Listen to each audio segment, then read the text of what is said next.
Hello, hello, everyone. Hey, Achidori.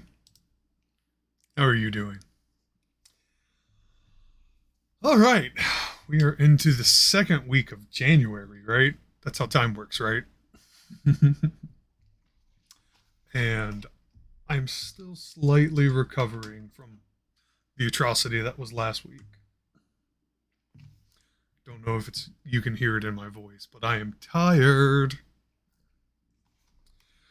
But I'm looking forward to getting back into the swing of things.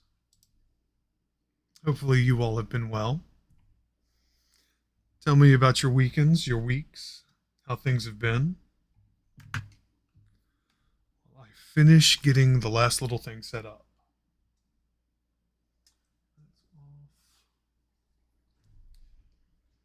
That's where I need it to be.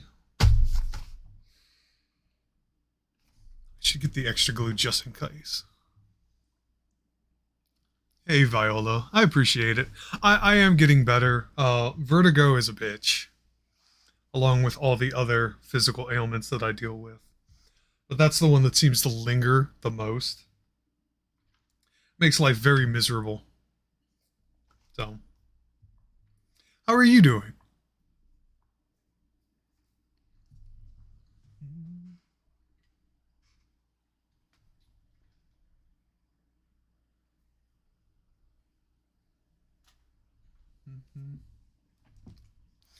Yeah, it's never fun, Viola. Never fun. But I'm definitely on the up and up as far as that's concerned. Will you stay balanced is the question. You know what? Let's make life easy. We're just going to use you as a holder for now. That'll work. Anyway, so tonight, Monday mini stream, we are going to switch things up. Now, I still have plenty of dragons to paint and build. However, I want to kind of stretch those out a little bit. What I am interested in doing is this guy right here. This is a phoenix. So we're going to complete this box next. So we're going to be building the phoenix and then these two large creatures, Pepe the giant with the little goblin friend accessory, and then Yahazgul the hungry troll. But those two will be later. Tonight we're going to do the phoenix. I want Firebird. All of the Firebird. Been on some heavy duty antibiotics that are messing with my system, so I'm a bit under the weather. Getting out of bed in the morning is a bit, yep, antibiotics do that. They take a toll on the system, but it's a necessary one to help fight all of that nonsense. Although I do wish the medical community would sort of shift over to phages. That's a Phages. Interesting bit of medicine if you get the chance to look into it. But yeah, tonight we're going to build a phoenix. So we're going to transition the camera and get into this. And hopefully this will not give me as much trouble as the other one did. Now, one of the cool things about this is that one of the extras in it is this, I guess, market stall, which is all right there, which is nice because this will be great for when I do, you know, I have a bunch of 3D terrain. It'll be great for when, you know, whatever group of players decides they want to throw down in the city street, because then I totally get to do the my cabbages joke. All right, so there's going to be 3 sets of instructions. We just want these ones. Now, the important thing that I want to know is, are all of the phoenix on one, or is everything scattered about? I'm hoping, looks like it's just these two, which would be delightfully dandy. Cabbages, you say? Yes. The old Avatar, The Last Airbender joke, the cabbage stall guy, anytime the crew came through and, You know, they messed up his cabbage stand and his cabbages. Be hilarious mid-fight. Somebody throws a rogue fireball, and it's just like, my cabbages! Would make me giggle. I'm going to keep these to the side just in case the instructions throw a curveball at me. But it looks like these might be the only two we need. So, we're going to get set up. Oh, never watched it? That's fair. It was a quirky, fun little series. Depending on who you ask, the first one was better, or the second one. But it was an interesting storytelling and an interesting, what's the word I'm looking for? Arc. Because Nickelodeon was trying out a different art style that was more like anime, and it worked out. All right, number 19 is our first part, and then 21 goes to the bottom.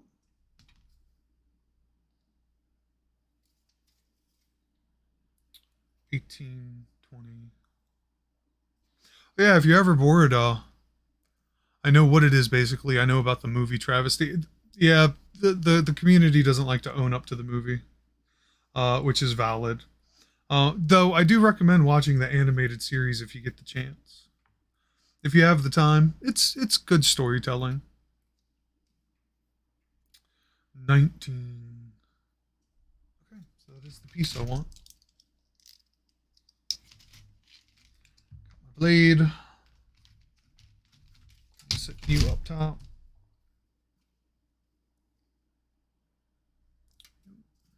Got to do it from the other side. Starting from the back already.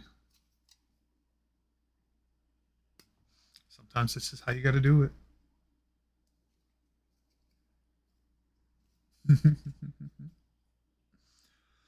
So yeah, how's everybody else's week been so far? Weekend, prior week. Allow me a moment to live vicariously through you.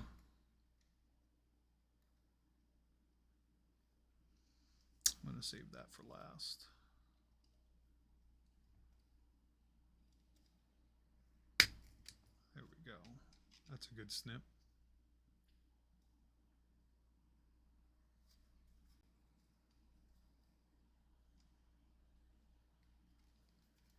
One of my students convinced me to watch Attack on Titan a few years ago. That fulfilled my lifetime anime quota. Oh, I'm sorry. I would not recommend that anime series for somebody who's never watched anime. It is very much a very brutal anime.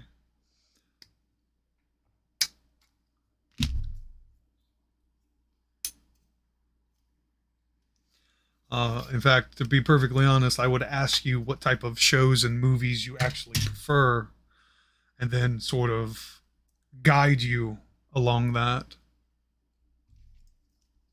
Because just like every other medium of storytelling, you know, there's different genres.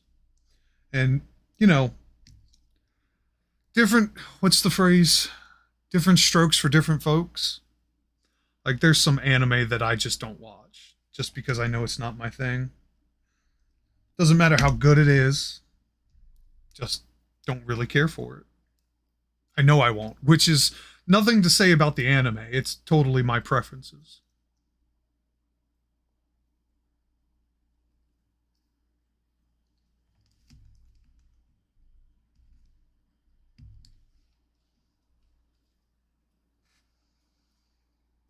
All right, that's piece 19 and piece 21. What is piece 21? Right there in front of me. Is that the chest piece? It looks like a chest. Mm-hmm.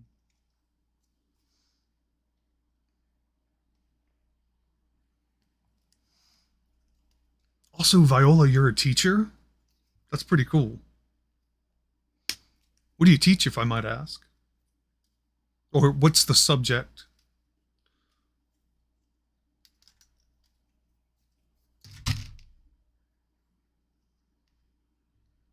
I'd like to imagine you're, as much as you like Horizon Forbidden West. You teach that.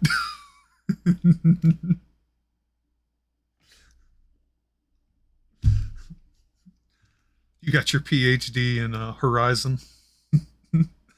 Ninth grade language arts. Nice.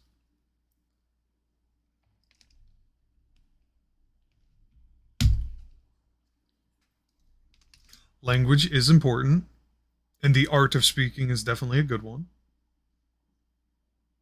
You know, it's handy, especially when you want to play a bard. Put that linguistics degree to use.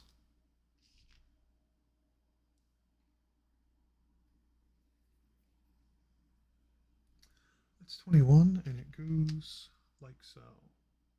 Oh, that's the whole head of the bird. Interesting. It's not one half. Reading, writing, and thinking skills. Again, important things if you're going to be a bard.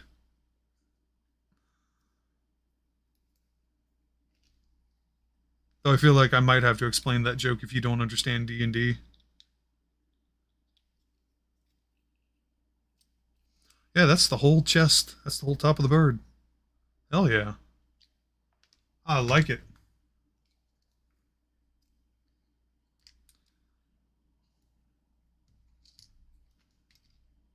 So, reading, writing, and thinking skills are what you said. I genuine question from your point of view. What do you think is the more difficult of the three?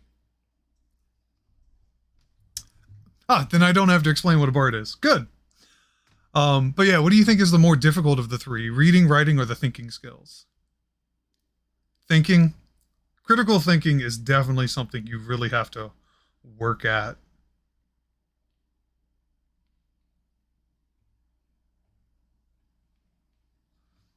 Come on. There we go.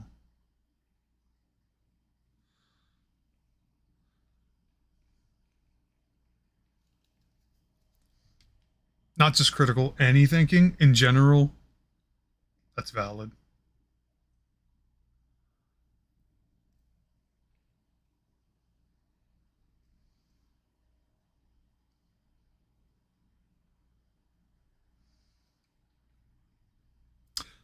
Mm, 21, now 20, and then 18. Mm-hmm. 20 is probably on the other one.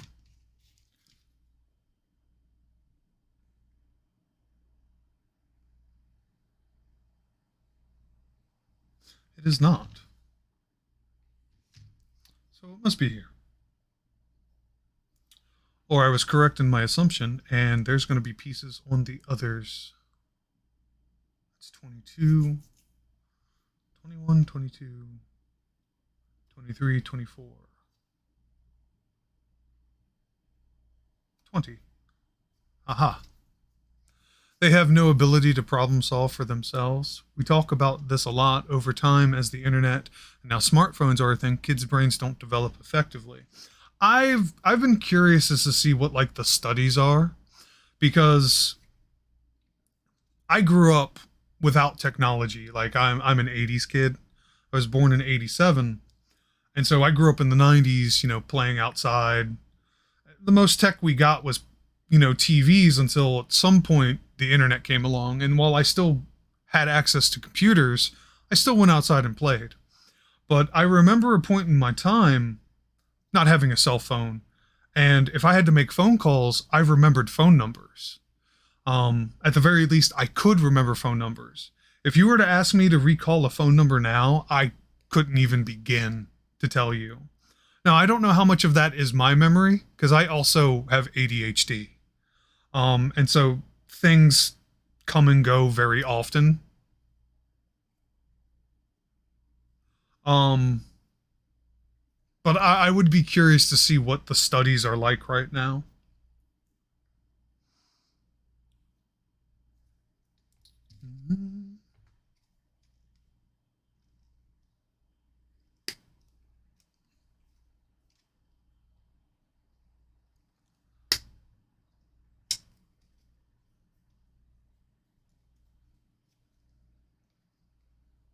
But I do remember a point in time, there very important phone numbers. I could just count them off the top of my head.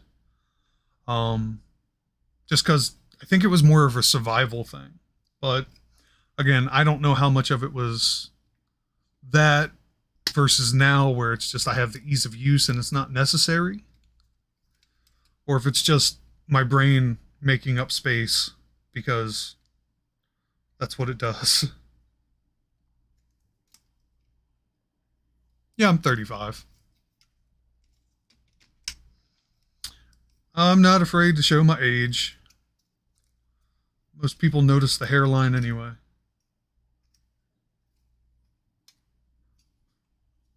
Which it's getting better. I'm taking care of it. I don't know what to do with my hair tonight. It's very flat, so I just sort of floofed it over.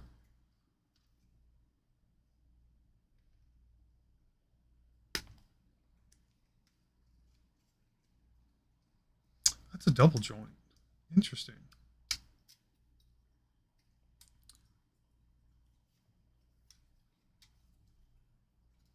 It does. It does. Particularly because I enjoy working with my hands. Before I committed to this, to streaming and content creation, you know, I would always build my own things. I was into cosplay. I still am. But my professional job for some time was a building engineer, which was maintaining the health of buildings. So I could do plumbing, HVAC, air conditioning. Well, air conditioning falls under HVAC, electrical work, and all kinds of other things.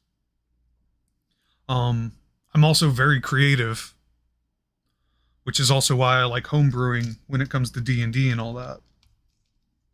That, and then my players can't just look up stuff in books. Yeah, you thought.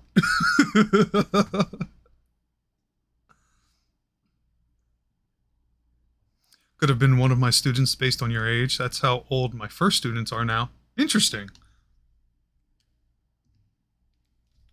So you've been in the game a while, is what you're saying with that, which I respect.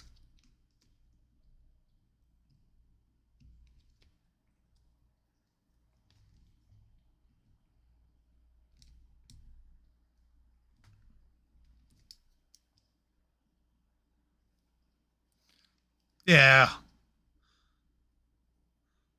You're level 21 plus change. That's what I like to say. Insert level here.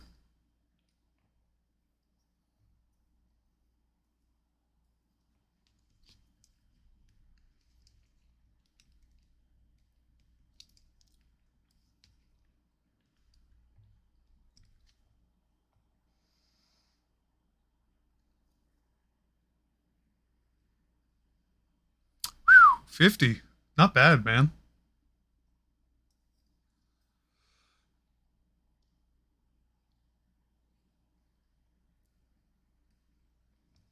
Well, hopefully on that, you know, you at least have another 50 more, right?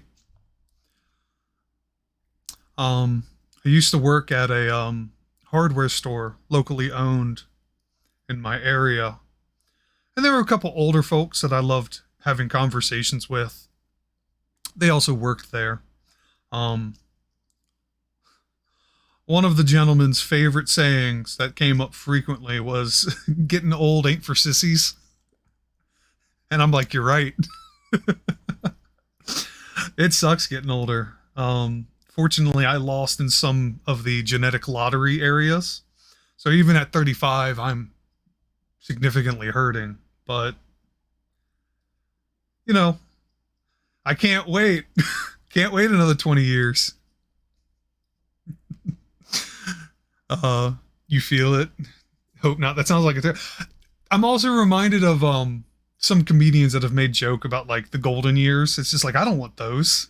If smoking cigarettes really takes off years, I'm gonna start chain smoking every day. I don't want to see them. What is? So this is the tail.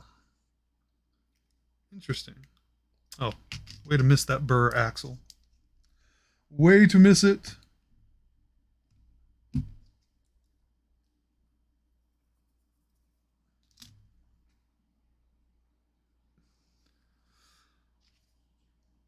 So that's where that's going to go. That's how that's going to sit. Thumbs work. There we go. Okay.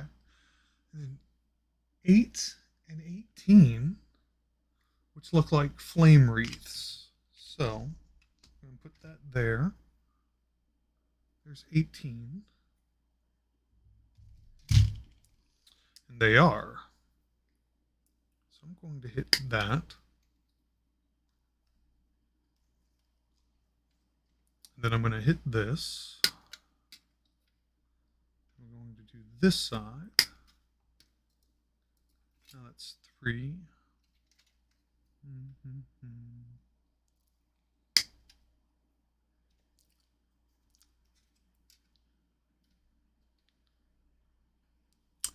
That's very true, Viola.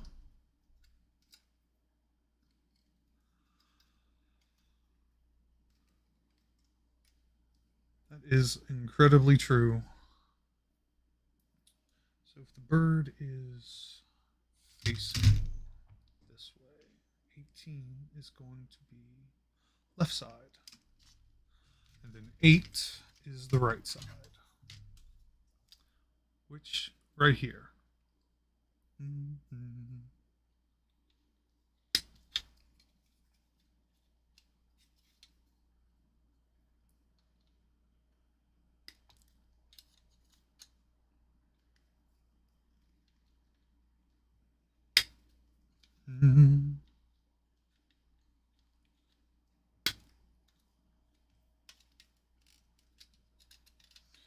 All right.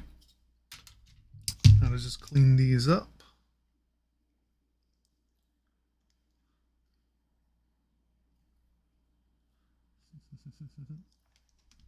Which, to anybody watching, be careful with your sharp things.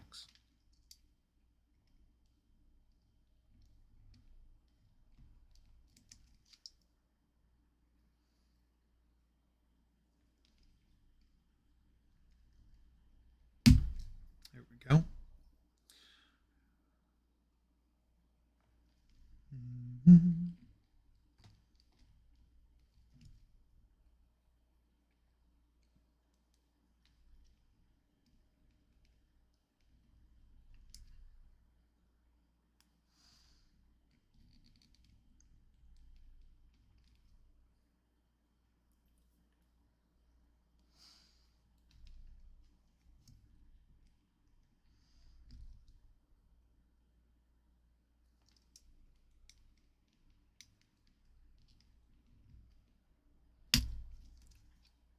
Oh, wow. That bounced off and went into the trash bin.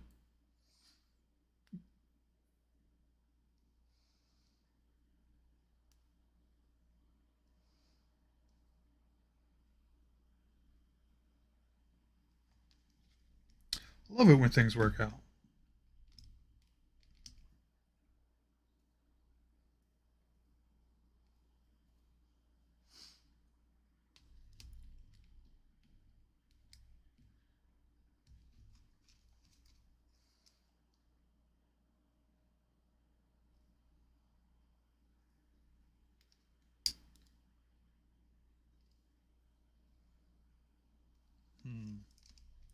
This one's stubborn.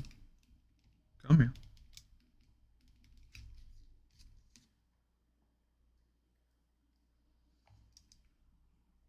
Come on.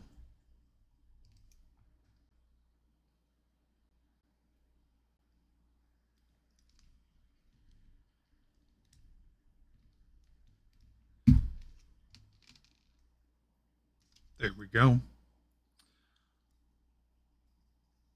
Just clean that up just a little bit. Oh, razors are such handy tools.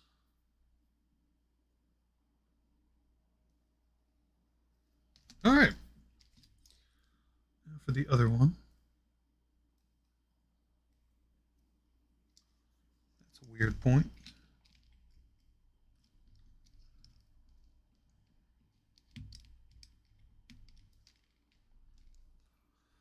Which means it's burr.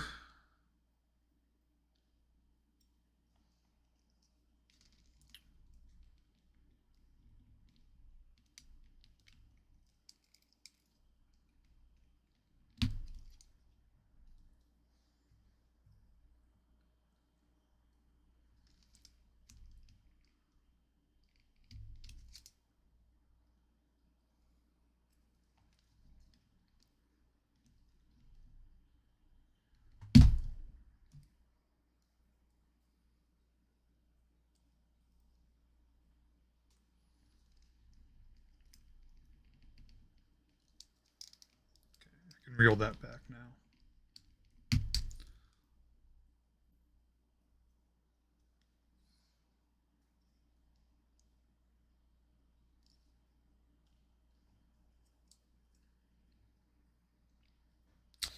All right.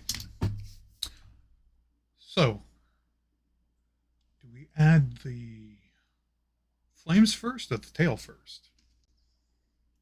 Curious if that matters.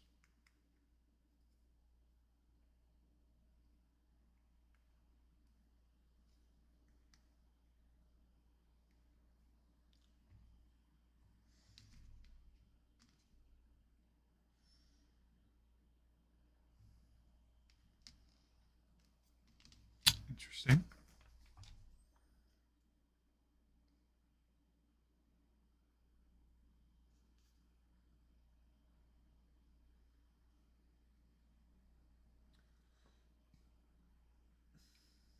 Okay, so those go on the lower parts of the tail feather. So, where exactly?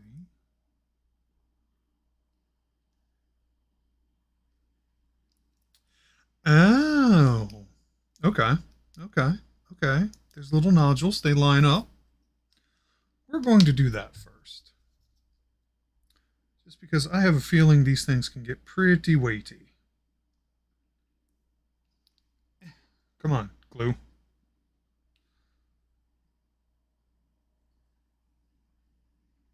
There we go.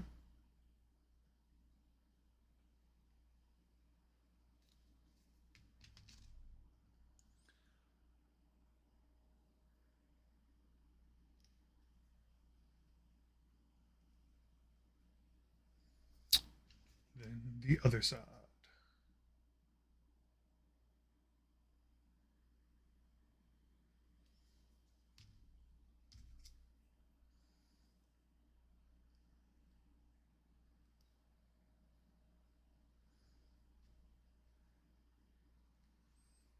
This will be at least fun to paint. All the texture and details are very much, what's the word? High resolution, in depth.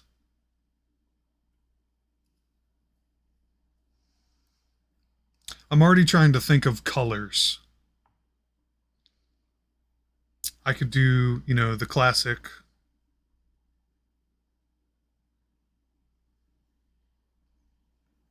classic fire phoenix, oranges and reds.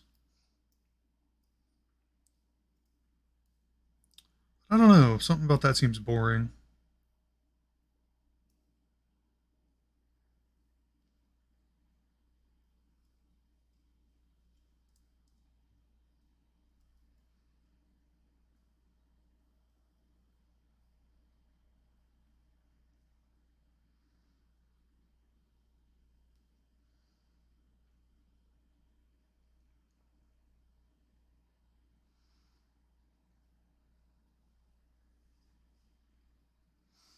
All right. I'm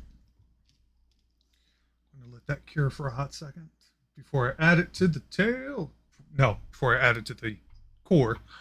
Part 4. 10 and 24.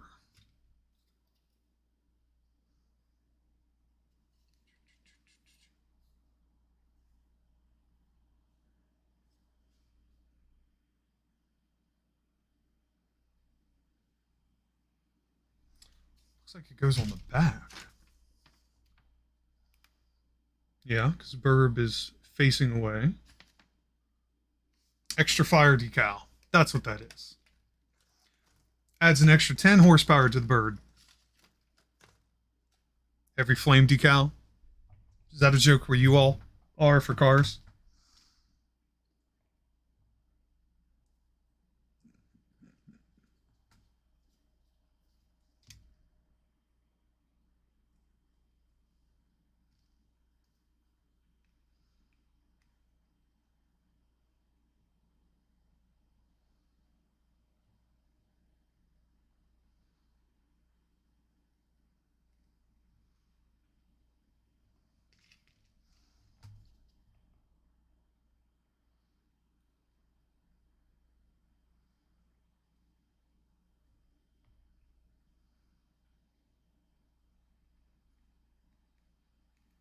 Come on. Can't wait to be done with this. This glue bottle, specifically.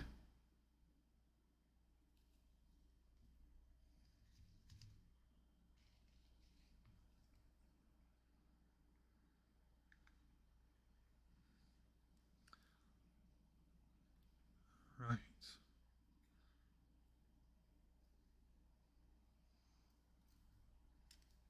Come on, Axel. Good lord. There we go. Mind your space.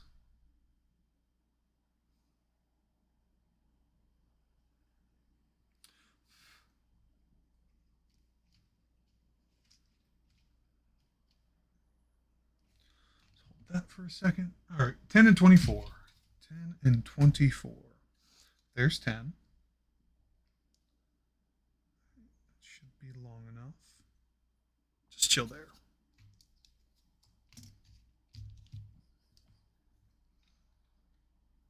Mm.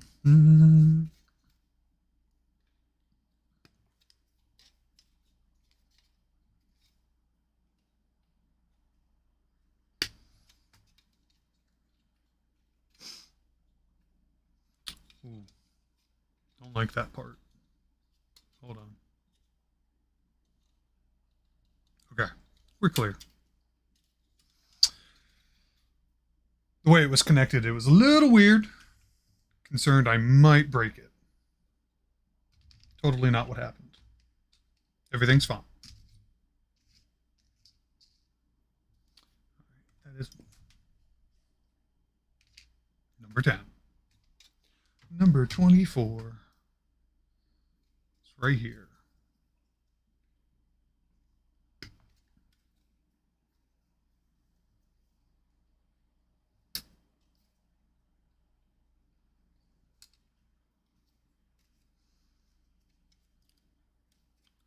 God, so things that I'm reminded of being a building engineer. It's just, my favorite saying was, "It's okay, we'll handle it." That was secret code for "this is fucked."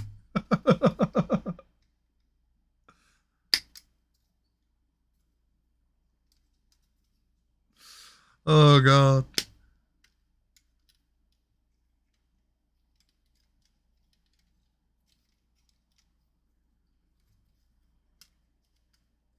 That was a fun job. I enjoyed being at a place because the location was always the same, but the work was never. Every day was something different. It was a good time. Just wish management didn't suck. That's basically every job, it seems like.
All right.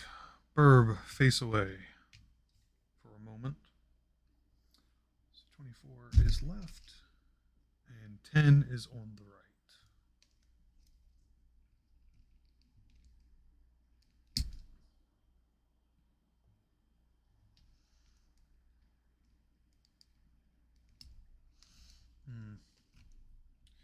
Nope, don't like this one. There we go. But I handled it.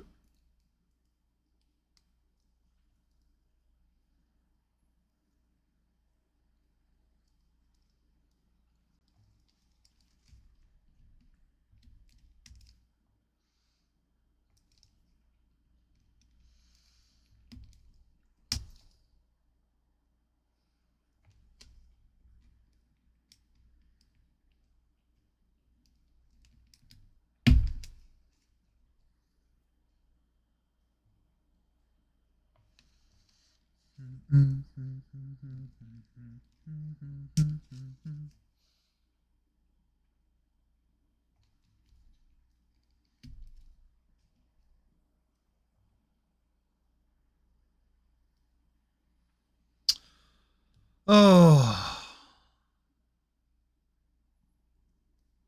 Okay. I'm satisfied with that. Now, where does this go? See a nodule there.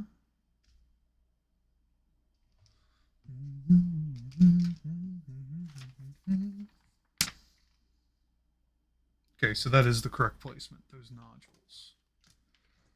And it is the fault point.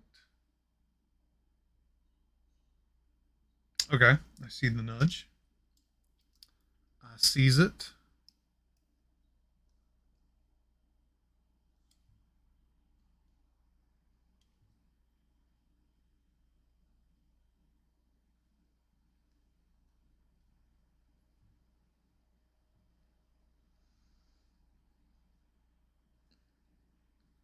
Really?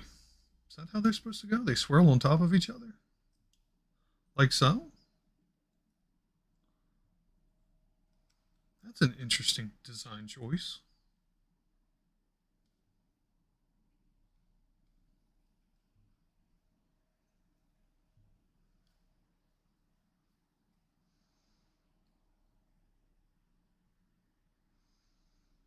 Hmm.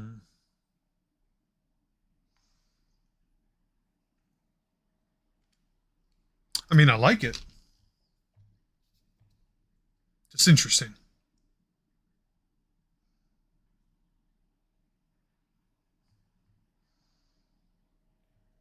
Come on.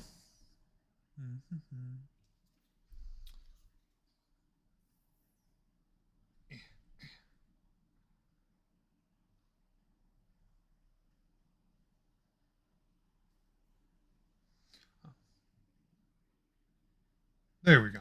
It's like I know there's some left in there.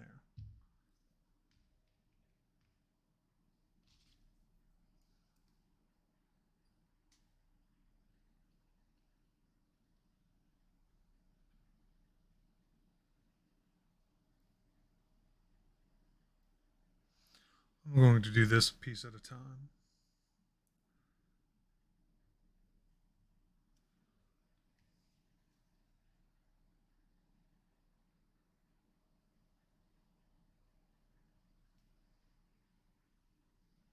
Put a little extra glue on here just because that's supposed to be the only anchor point, which I immediately don't trust.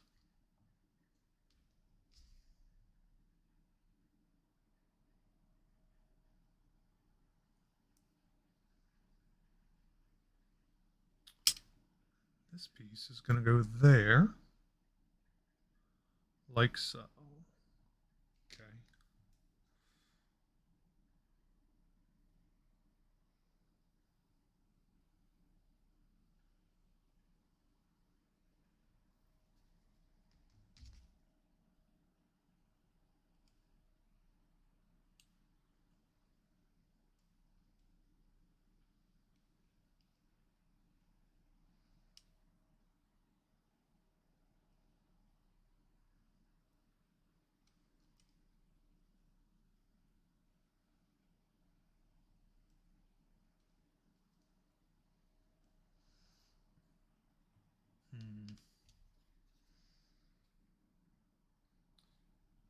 It does not satisfy.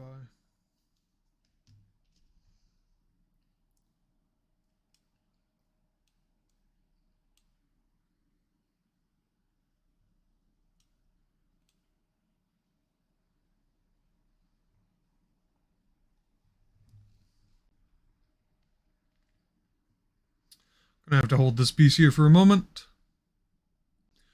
So this one can cure, and we can move on. Next piece is 6 and 11. Step 5.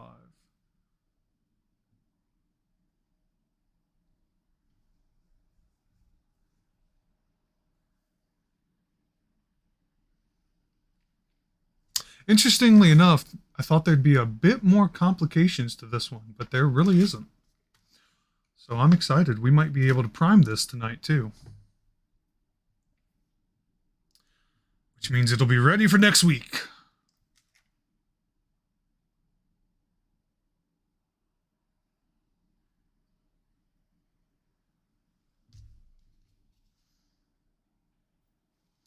I'm going to add a little bit more glue there. Come on. I know you're in there.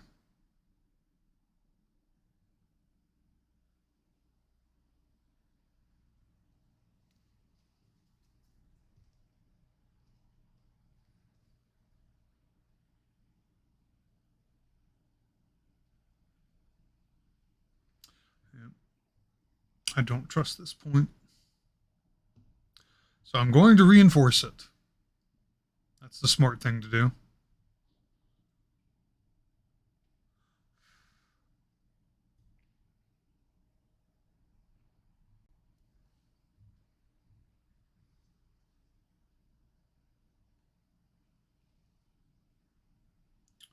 And that should hold it a little bit better. Come on. 2, 3, 4, 5, 6, 7, 8, 9, 10, 12, 13, 14, 15, 16. How's your morning, Hachidori? Because I know you're over there in the Japans. Oh no. The betrayal that I called happened.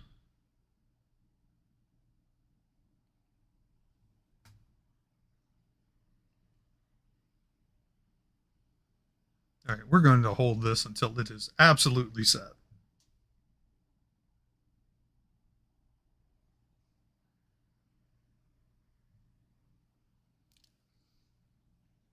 Had my coffee, attempting to get my brain going. That's the hardest part of being human.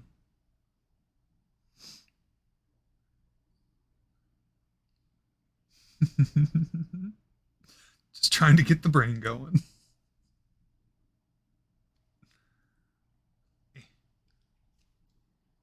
There we go. All right, gonna set this to the side. Let that cure while I get these next two pieces. 6 and 11. 6 and 11.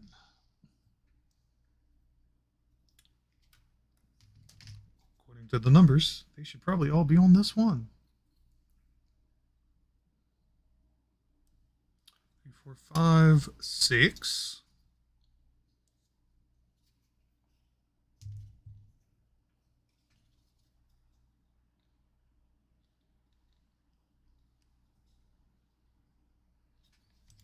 Nope, I'm going to have to cut this one loose.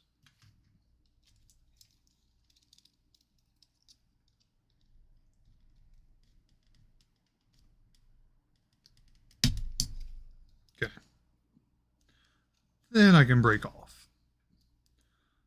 This is number 6. 6 is to the right. And then number 11. Right here in front of me.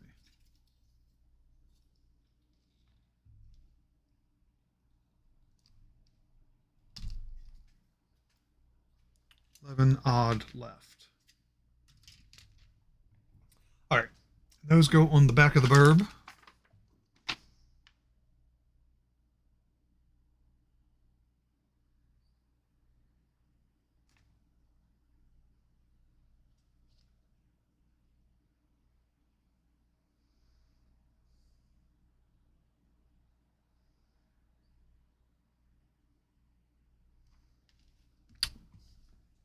Head tilt?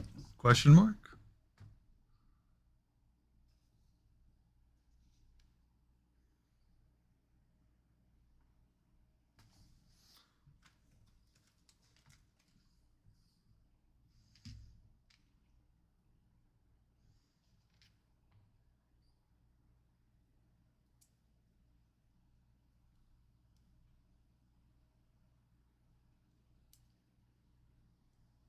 There's no way. Yeah, there's no way. That makes no sense.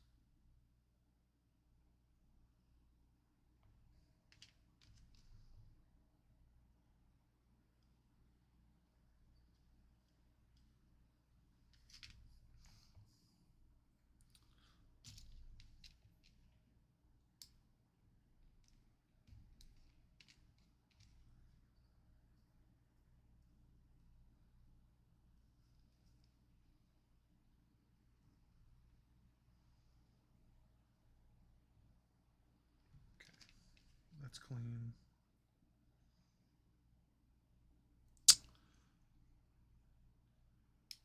That. And this.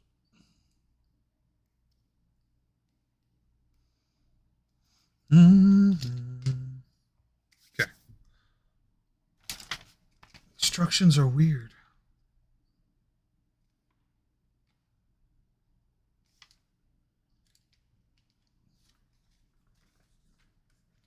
You dweeb. Come on.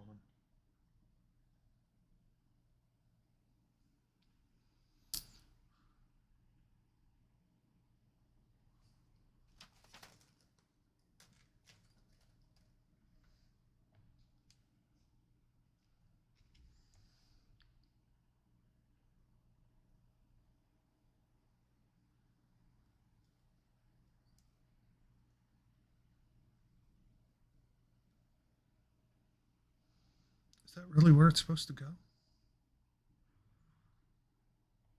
That seems weird.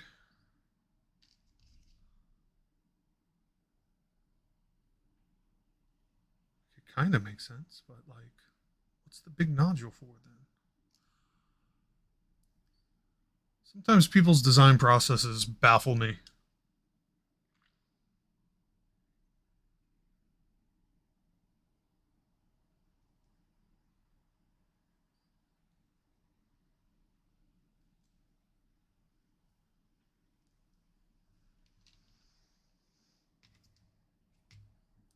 Oh.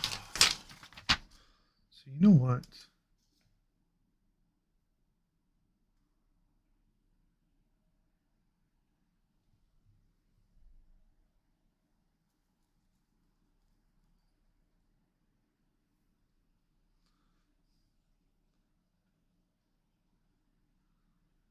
Hmm.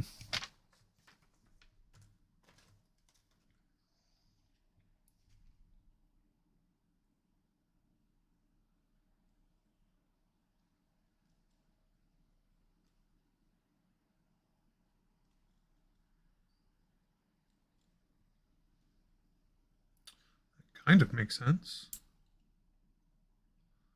That makes no sense.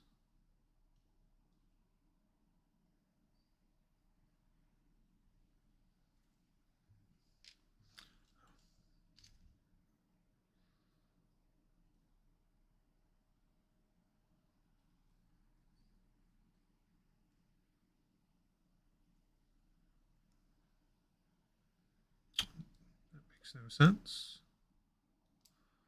I'm pretty sure there's going to be wings there. This makes no sense.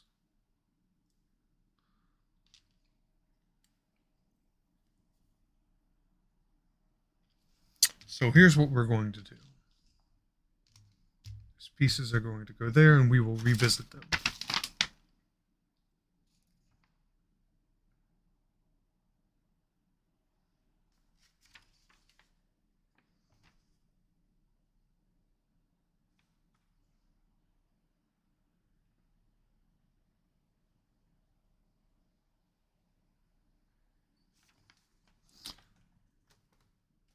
All right, 22 and 5.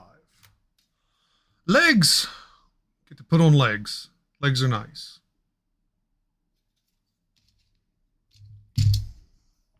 And maybe, through process of elimination, that'll help us figure out those weird parts.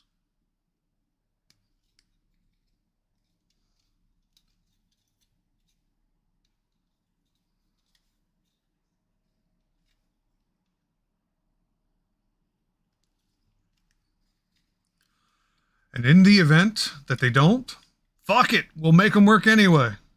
It's my mini. I can do whatever I want with it. That's how that works, right?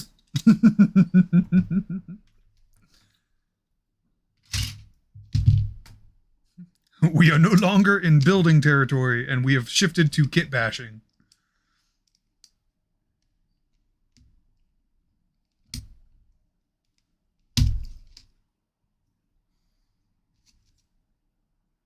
Which is also a fun mini hobby.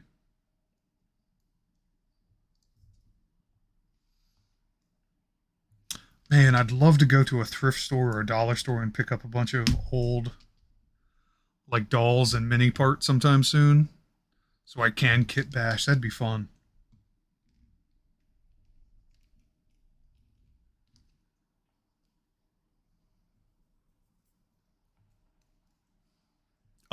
What's up, Viola?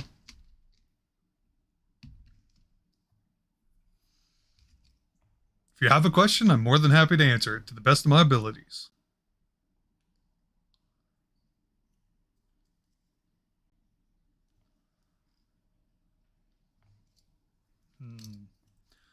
This was piece number 5. Not exactly sure how that works. What, kit bashing? Or me just making things work? So 5 is the left leg.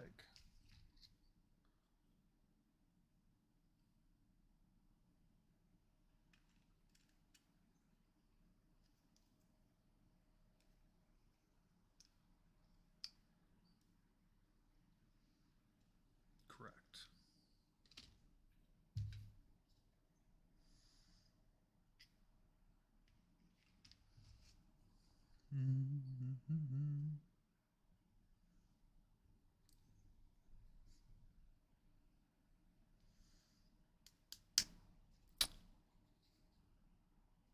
This is actually a successful plan. Let me tell you why it will be.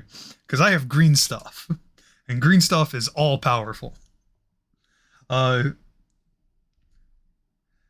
those who may not be familiar, green stuff is essentially a homemade epoxy putty that you mix 2 portions together in equal amounts and it forms its own resin that you then craft your part or fix your part and make it work. It's going, Eli. How are you? Glad you could join us.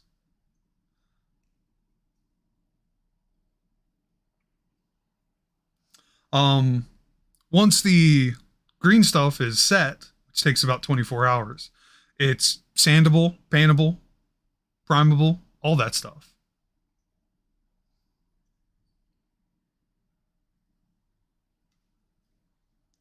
That is one leg on. There's the second one.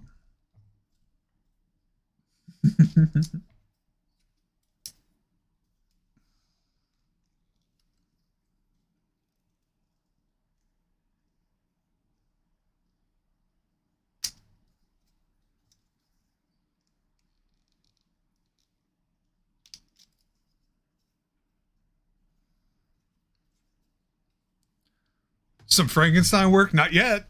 Not yet. As long as the pieces work out, I won't have to. But tonight we're building a phoenix to show off that real quick. And 2 of the tiny pieces are confusing me. So I'm progressing the mini in hopes that, you know, by process of elimination, it'll correct itself.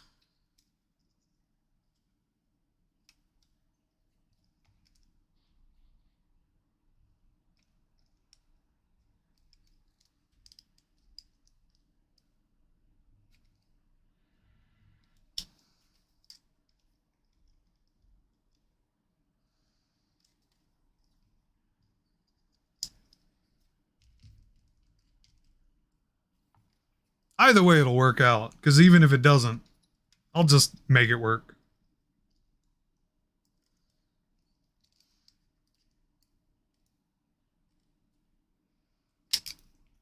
How's your Monday so far, Eli?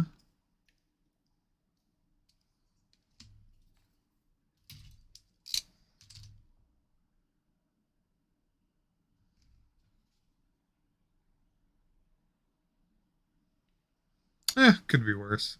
Valid. That's a mood.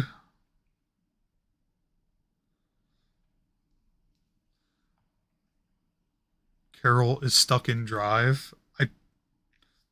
I'm not sure I understand that, but it sounds bad.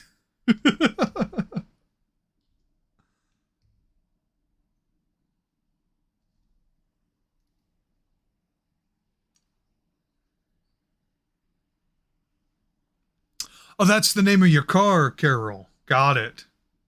Won't shift out of drive. Oh boy. Oh, yeah, that's a problem. That is a problem. Hopefully, one that gets solved relatively soon for you.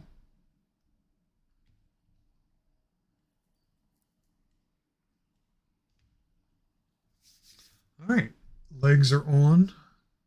Next step would be feet. However, now that we have the legs on, I can verify where the feathers go.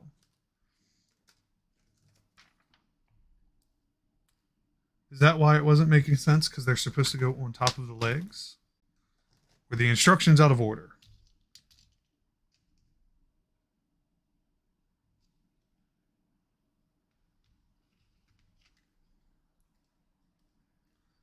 The instructions were very much out of order. Interesting. Okay.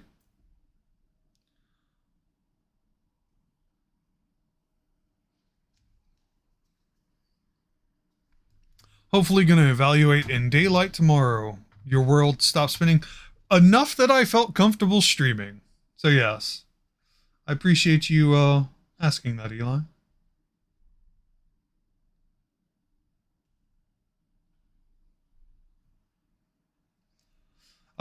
To be honest, I felt better yesterday, but once everything stopped spinning, the exhaustion, kicked in, and it was just like I was tired.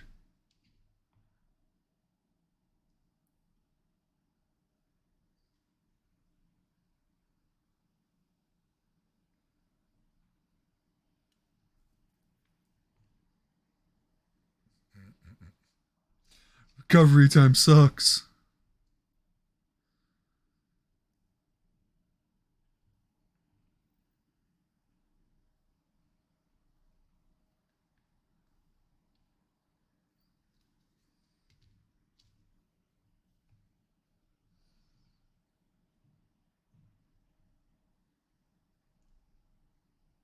There we go. Got to take care of your meat Mac. Basically. Basically.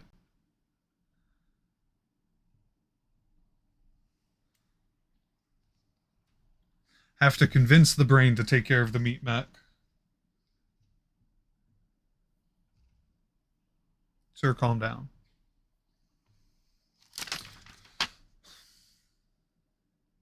There we go. All right, feetsies. 9 and 7. Mm-hmm. 9 and 7. There's 9. In a very convenient place. Just twist it off. Sharp talons, though, they hurt. Pain and suffering. Eh. Please let go. Please let go. There we go. 9 is right foot. 7 is left.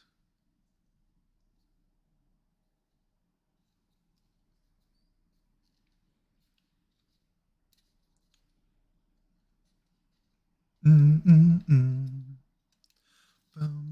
bum, bum, bum.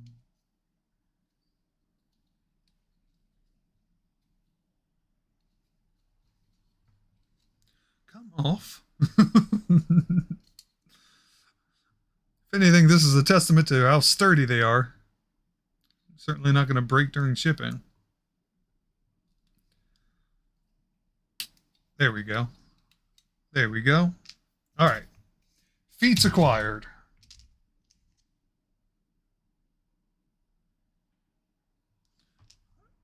7 is left. Hmm. There's a little bit of excess on the nub here that I don't like. So I'm going to clean that real quick.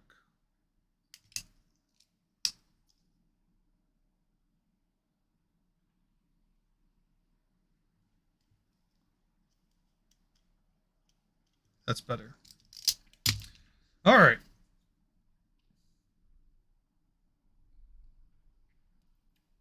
Are you working on anything in particular tonight, Eli? I know you said you've got some minis you want to paint.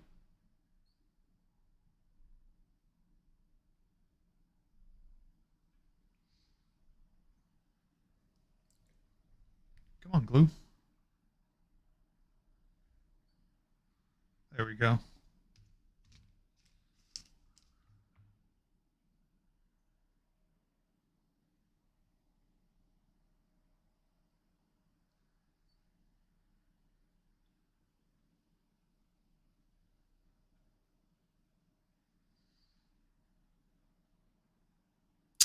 Working on acquiring food, probably doing ah, gotcha.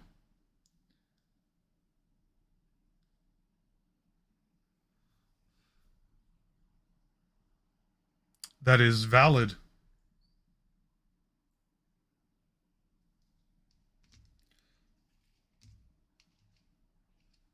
Though I feel like most car research that you might do is just going to be like, your car's dead. It's like WebMD stuff. I did order. Nice.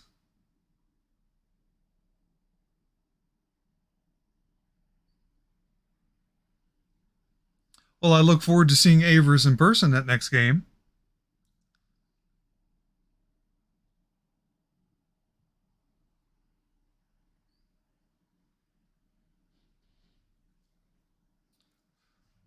All right. Gonna let the chicken feet get themselves squared. Next, 26 and 25. More fire pieces. Nope.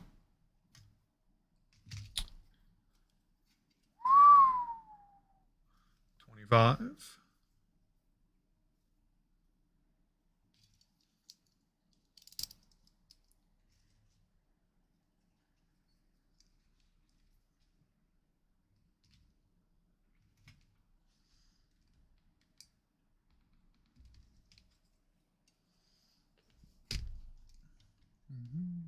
Mm-hmm.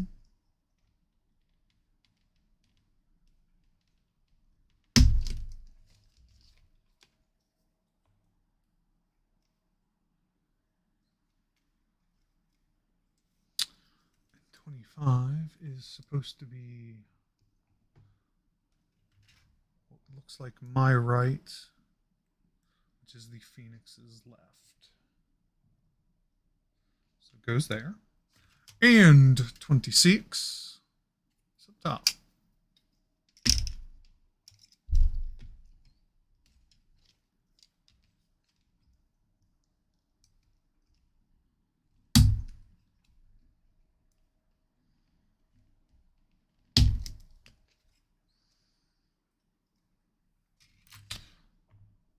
Which will be my left and the Phoenix's right.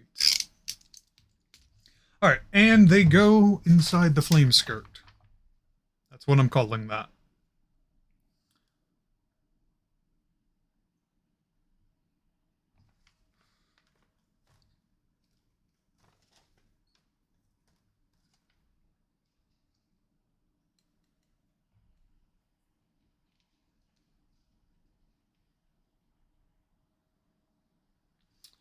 Question is,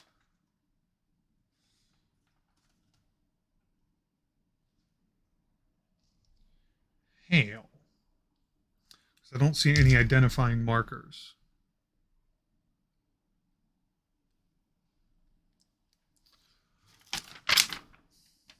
Indicator. Which way does it go?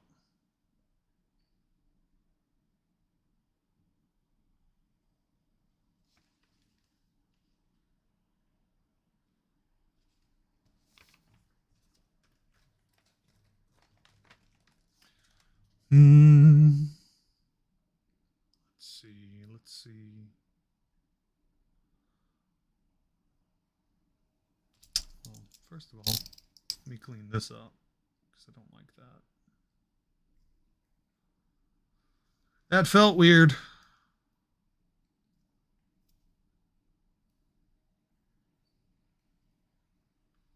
And when it feels weird, you do something about it.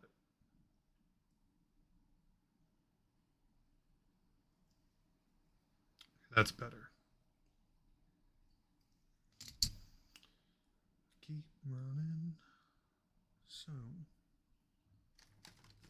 you know what? I'm going to put you over here because you don't know how to handle yourself anymore. Bad instruction manual. All right.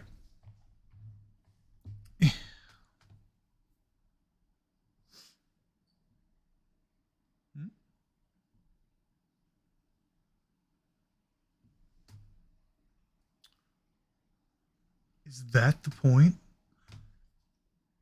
That's got to be it. That's wild if it is.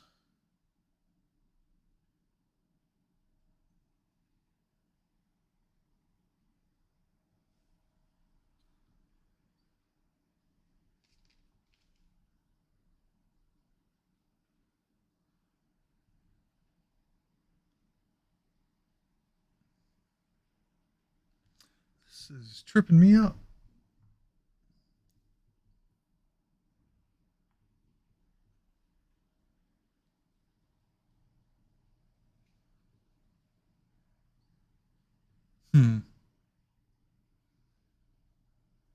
Because it looks like it has a hard angle.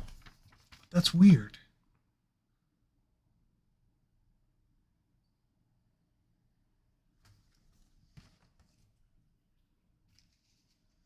Keep running.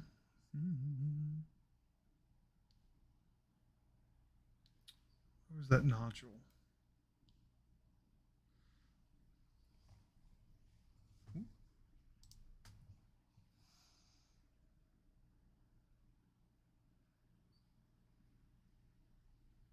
Just saw it.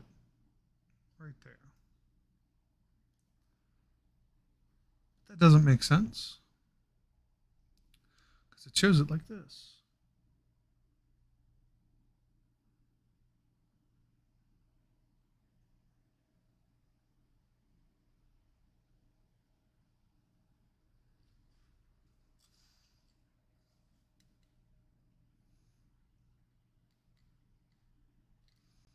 Hmm.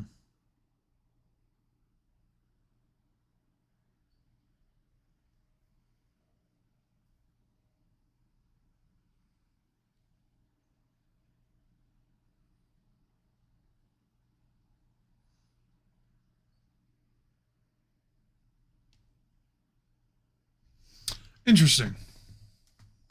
Okay.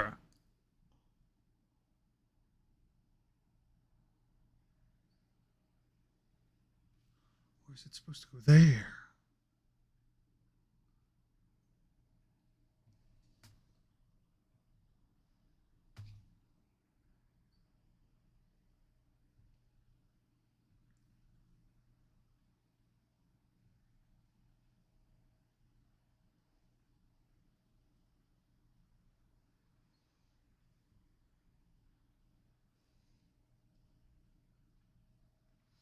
Because that looks like the groove for it.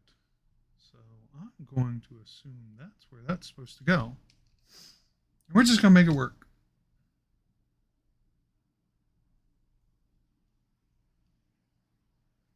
Boop, boop, boop, boop. Come on, glue. Come on. There we go.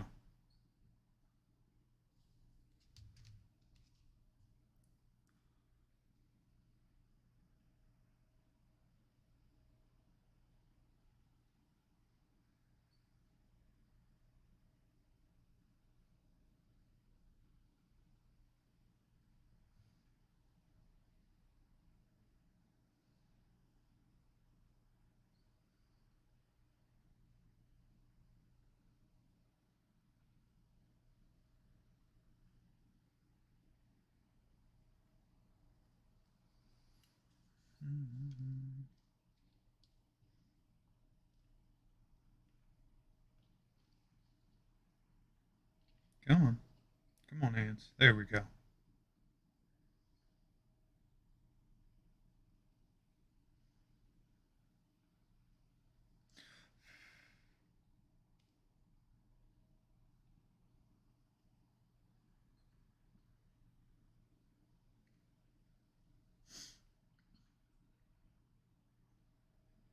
Oh, Hachidori. If you're still in chat, question for you.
It's too high up.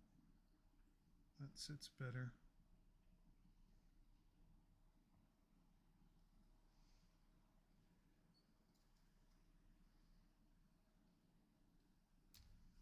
All right, that's one more done. And then this piece.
So in my head, that makes the most sense.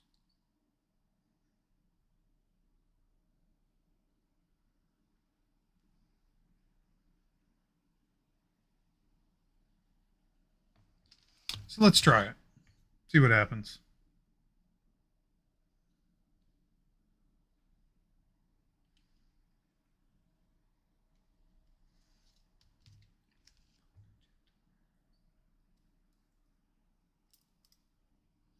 If I could just grip it. There we go. Thank you, Eli.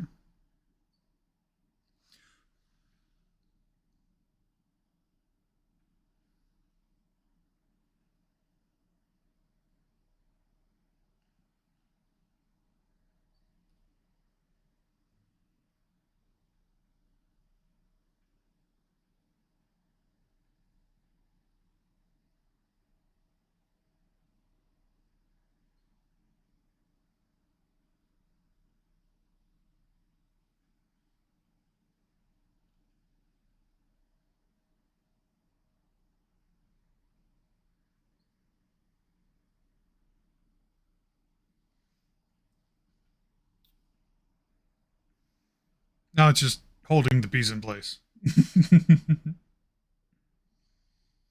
Till the glue decides it's going to stick.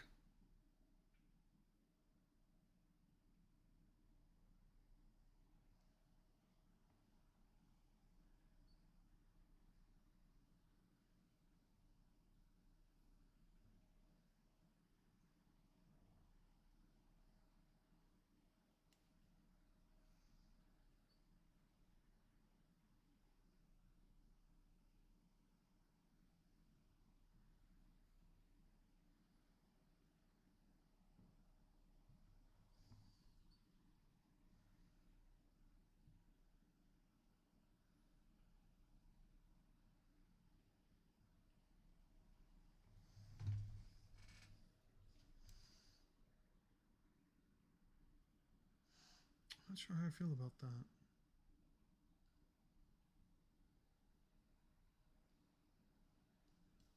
Hmm.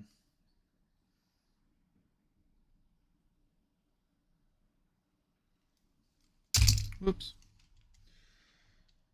Hmm.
I'm gonna try something. Hold on.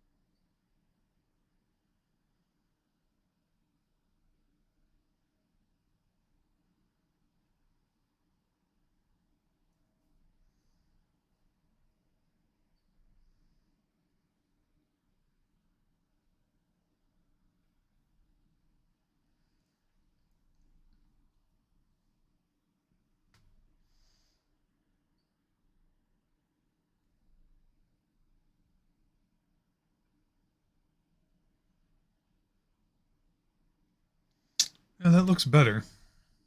So that's how we're going to run with that. Let that cure. Get the next pieces, 2 and 15. More fire wreath on top of the bird. That's a wing. All right. Let's see. 2 and 15. Yeah. So 2 is right side.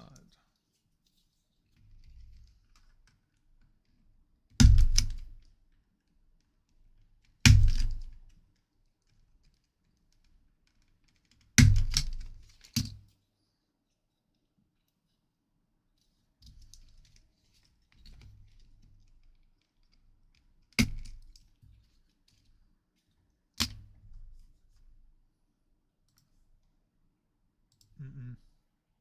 Next. There we go.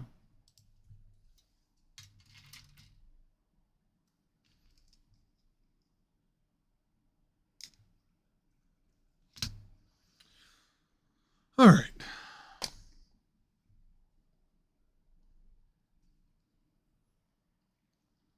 Hashtag big hand problems.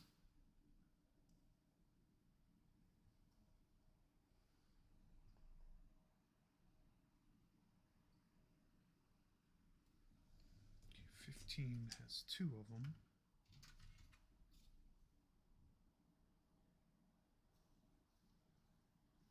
I'm assuming are those points right there.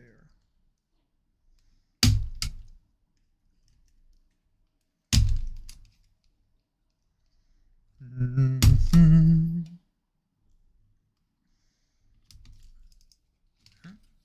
There we go. Yeah.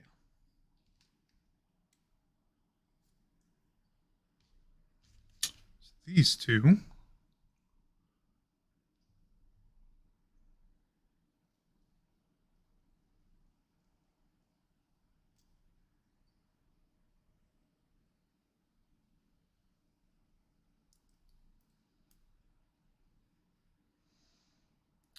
You sit on that side. Okay. Got it.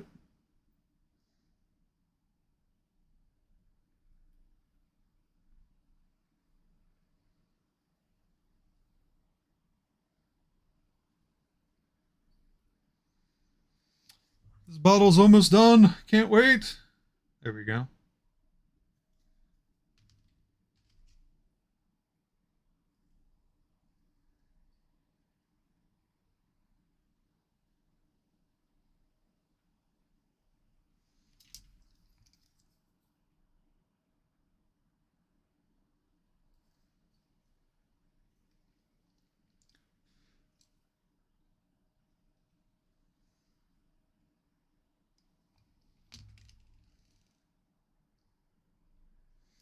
Okay, and then the second set.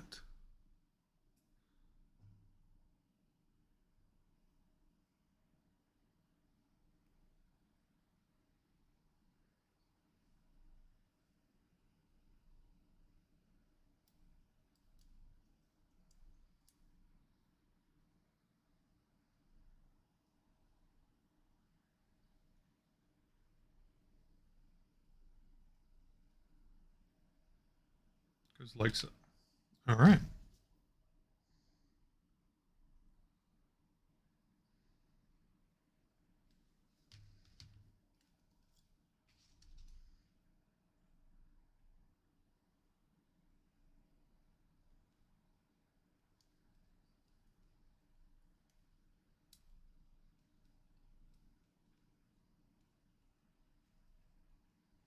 Come on.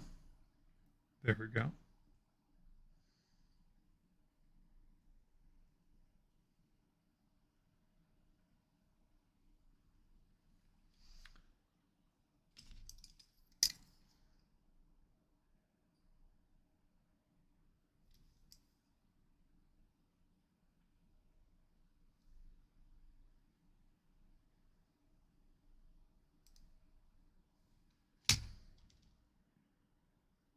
All right.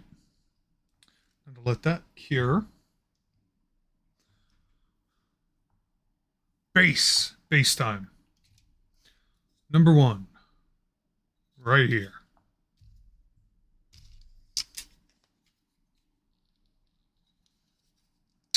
Then be some thick poise. Some thick points.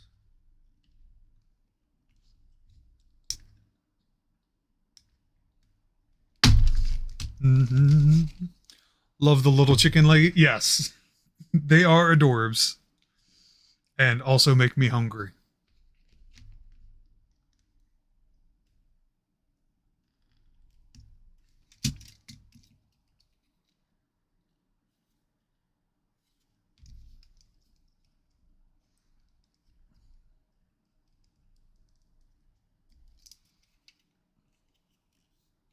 Yeah, those are too thick. I'm going to have to use the snips. Not for that one, though. That one should be thin enough. Yeah. All right. Rest of them, though. They need a bit of convincing.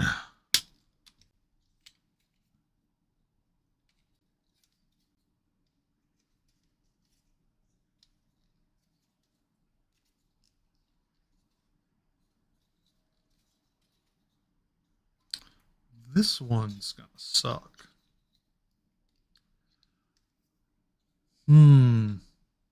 So you know what? Here's how we'll do it.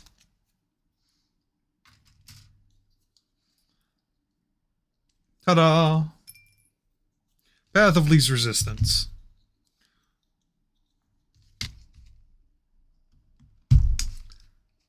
Not just a term, a phrase in electrical work. Sometimes it's the best philosophy in life.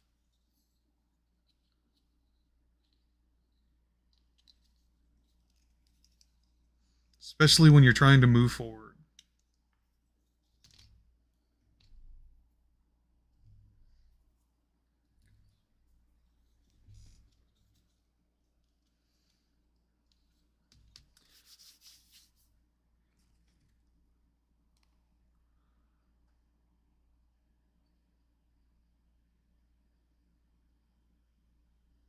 And the flames.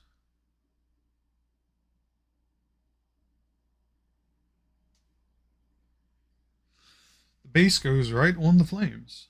Interesting.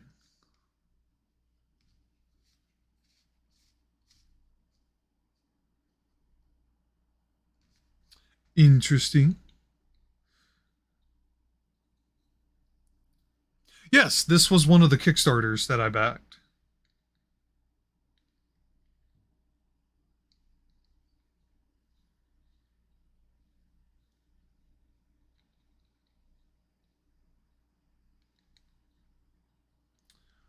Now, which way does it go?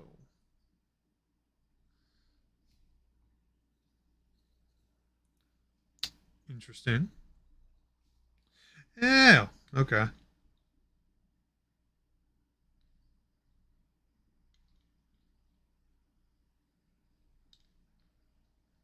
Question mark.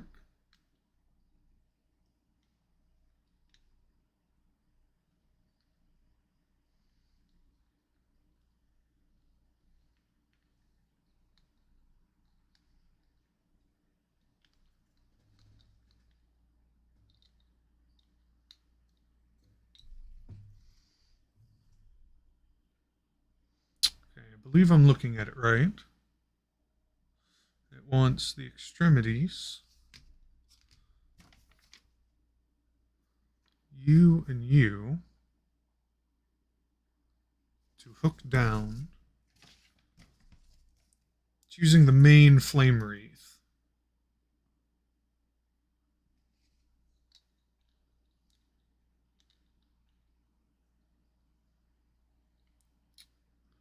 Okay, that's what those little nodules are for then. Got it.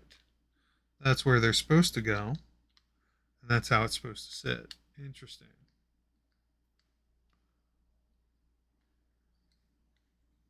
Interesting.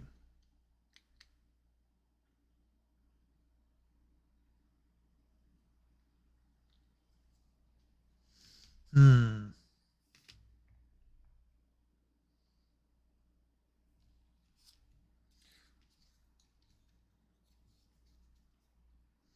All right. Let's make it work. Make it do what it do. Ooh, what does it do? SpongeBob? What does it do, SpongeBob?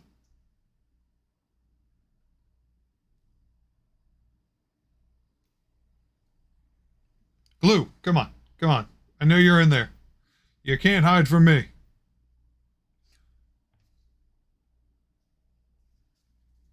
uh,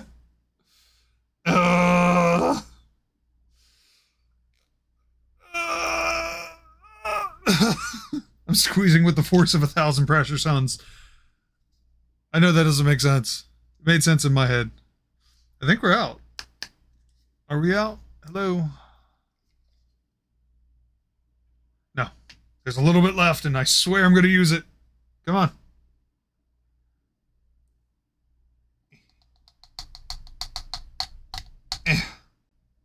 God damn it. Oh, wait. Okay. I'm done.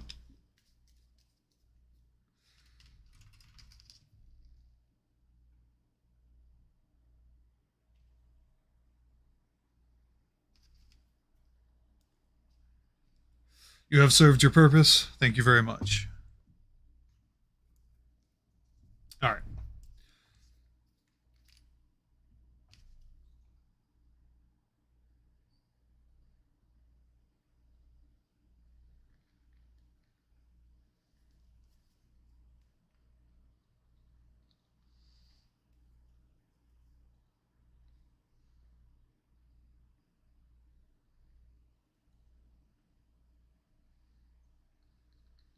Now, this will be interesting because this is a gel.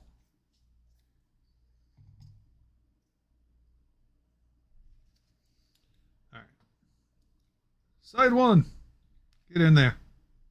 Side two. Get in there.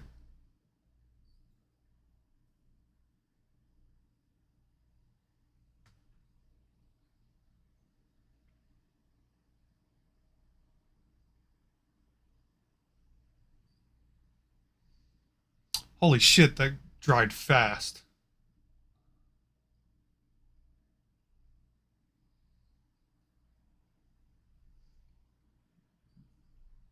Well, it adhered quickly. It's not fully dried, but it's just like that supported it very, very, very nicely. Oryx, you are in there lurking. You got to start your Pokemon journey first. But hey, glad you could join us, buddy.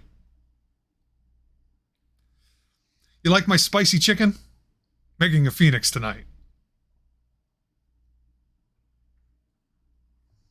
Oh, and you got a Scorbunny as your starter. You lucky punk. Quick, type exclamation point Pokecatch to catch the Pokemon.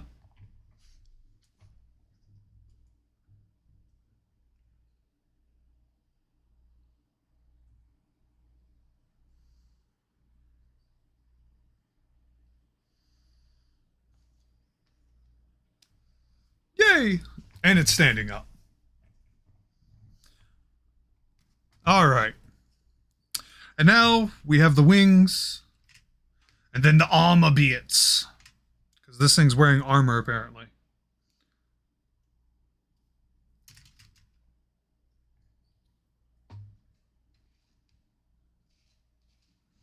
These some big wings. I'm actually a little concerned about that. All right. Facing away, 23 is right wing. 21 is left.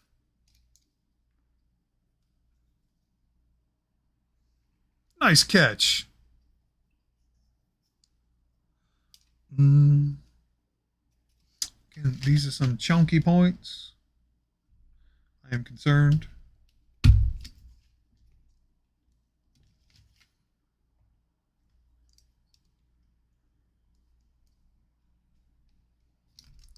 Fitting that I got a Scorbunny. I just got a shiny one in Violet. Nice.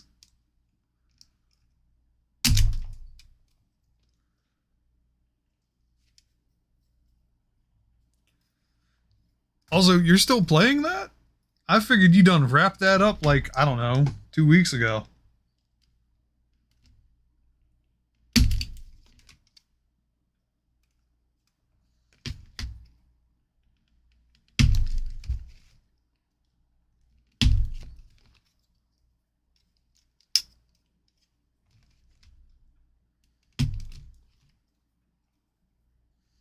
I don't like this edge. This will be weird. Okay, just gonna have to take your time, Axel. That's what that means. Take your time, hit it from different angles, you know, work it.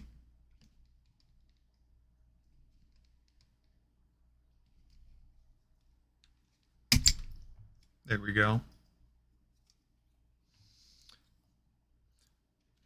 Just the events that have the new Mons.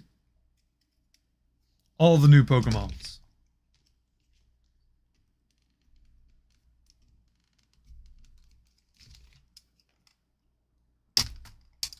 There we go. There we go. All snap. Now we're cooking with gas. Ta-da! All right. This is piece 21. No, piece 12. Which is the left side.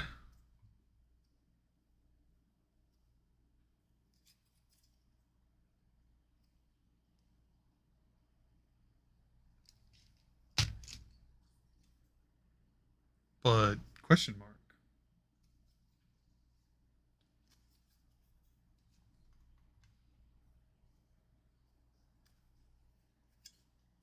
Ew.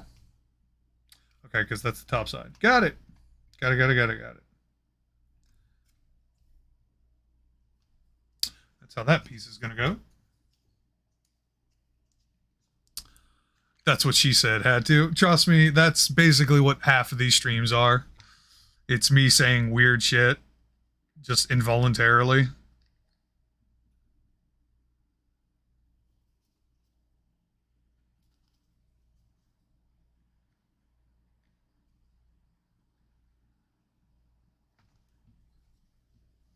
Come right along. You'll fit right in.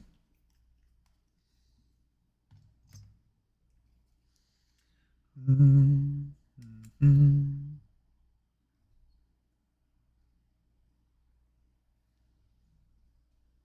this gel's no joke.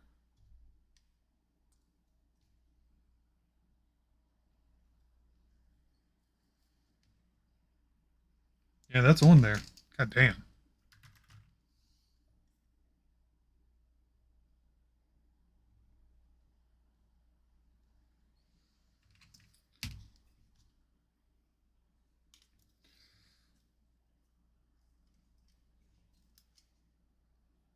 Excuse you.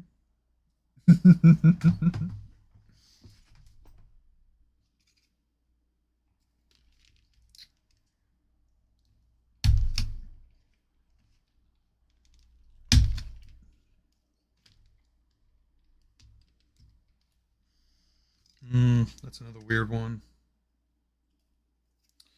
All right. Take your time.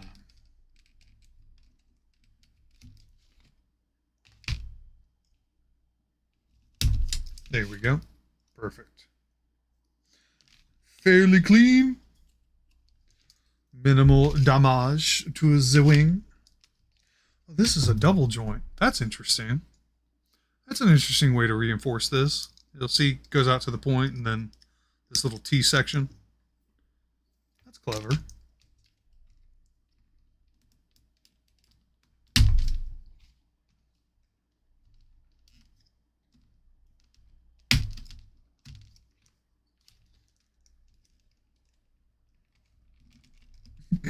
But while they were busy being clever, I was studying the blade.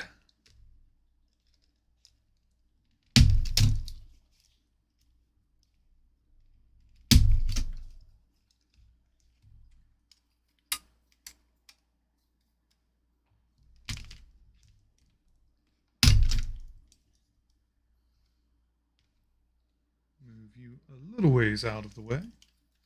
Ah! Yeah, you need the other wing for balance.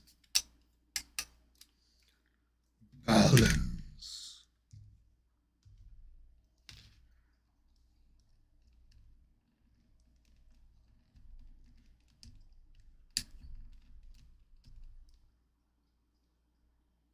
Hey, Ari.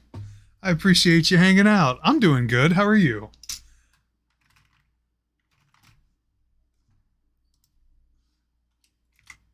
Shout out. And... Come on, keep up, computer. There it is.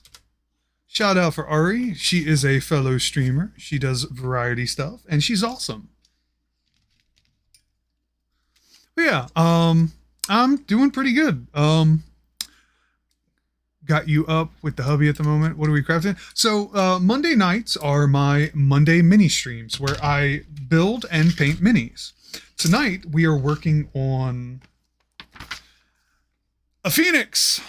The last couple of streams though have been dragons, which I do have them posted on my socials. However, if you give me a moment, I can show you exactly some of them that we've made so far.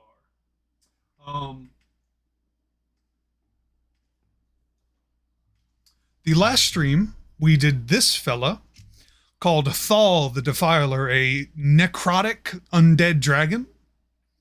I'm going to switch to the big camera so you can see it in a little bit more color because the lights are a little bit brighter from that side. But it's an undead necrotic dragon falling apart. And I'm interested to use this at some point. Another good one we did. Freyr the Stormbreaker. A lightning dragon. I kind of wish it would focus just a little bit better. Let me see if this will help. There we go. And I apologize for the shakes. Looking like an angry storm coming at you. Just to show off two of them. There's, like I said, all of them on my socials. Which I will post real quick. Right there. Give them a check out if you get a chance to. But yeah, tonight we are doing a Phoenix. And this side heavy motherfucker is going to keep doing that until I put the other wing on. Which is free.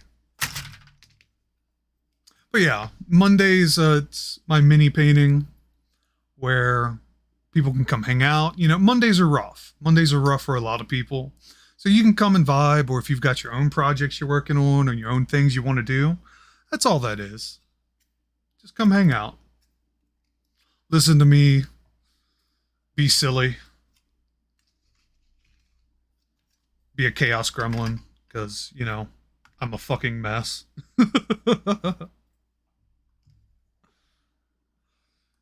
My hair refuses to stay where I want it. So yeah, nothing new.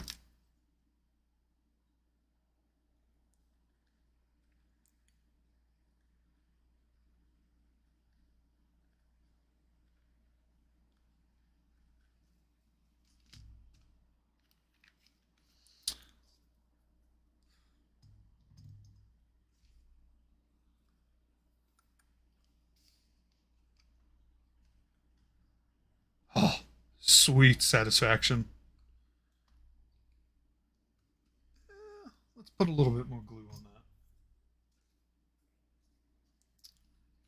Gummy.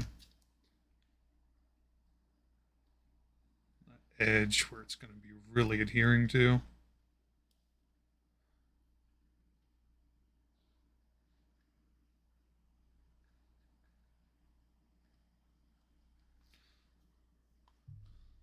Pros to gel. Adheres very quickly. Cons to gel. It's gel. Come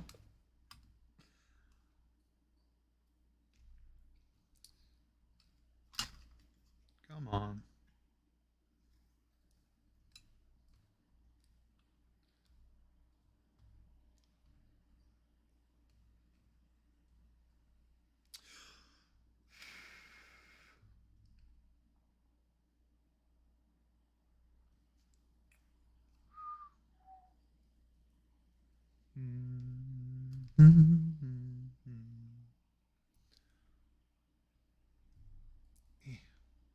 I've got some on my fingers. This is a problem.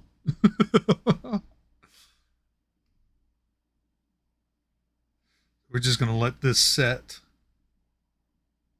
Because I'm having trust issues right now.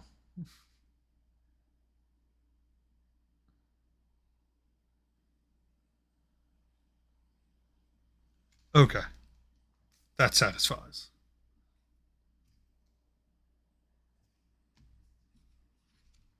Clean that off before I recap it.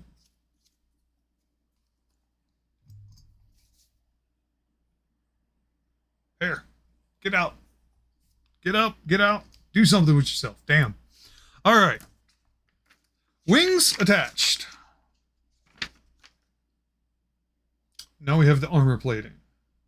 16.3 are next. Hey, we are coming along. This wingspan is pretty beefy. God, what is that? 8 inches? Tip to tip.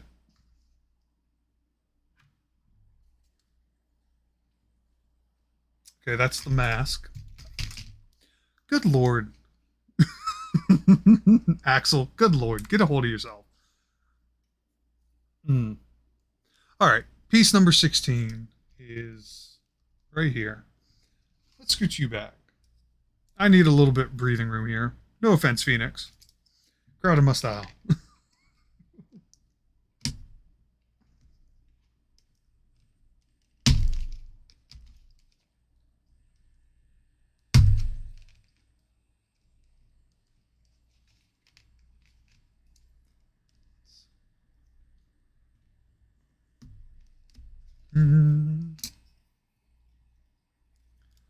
All right. This plating goes on the back. Yeah, it goes down the back. Interesting.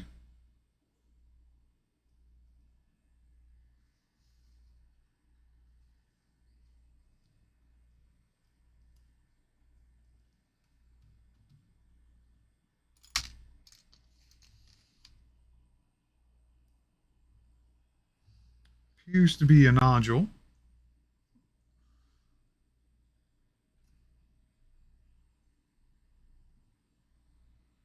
Hmm.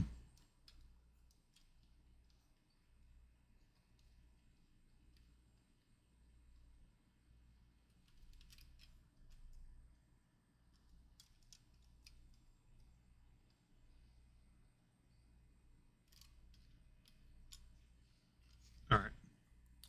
I need to clean up some of these burrs real quick, because I can see them in a way that would be very visible when I paint them. So we don't want that. Mm.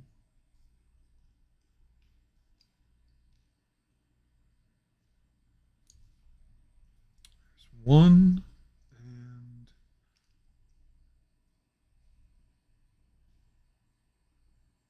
there's two.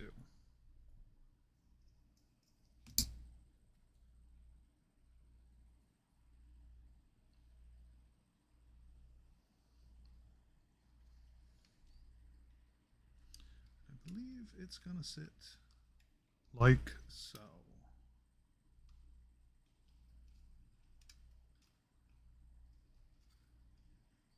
Nope.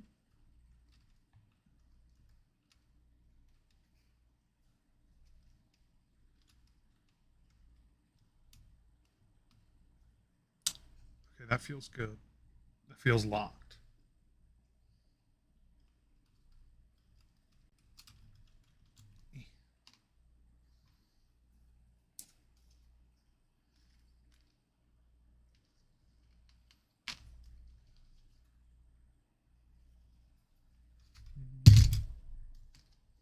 Knockdown counter. I should add one.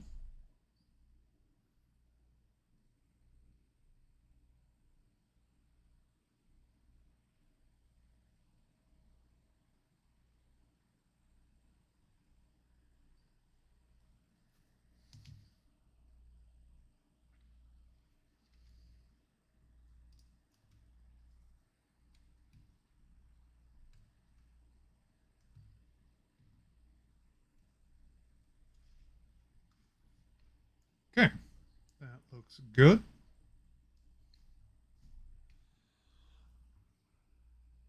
Chest piece, number 3. Chest plate.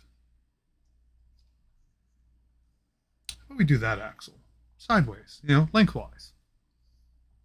Instead of coming at you.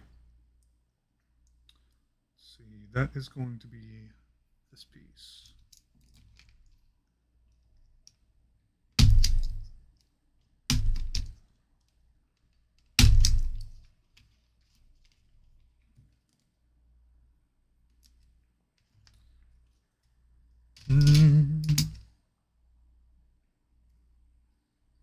Sure, things feel pretty clean. They do. All right.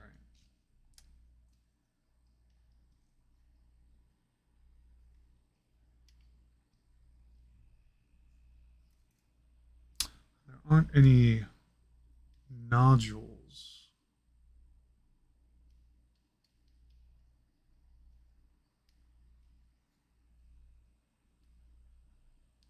So how does this sit?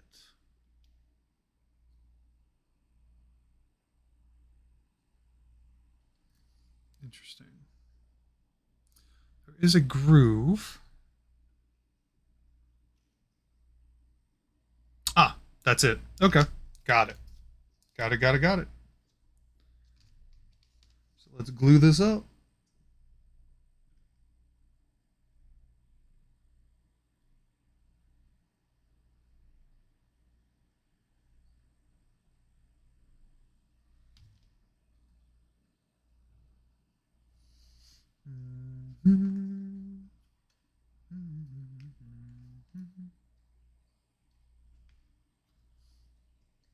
There we go.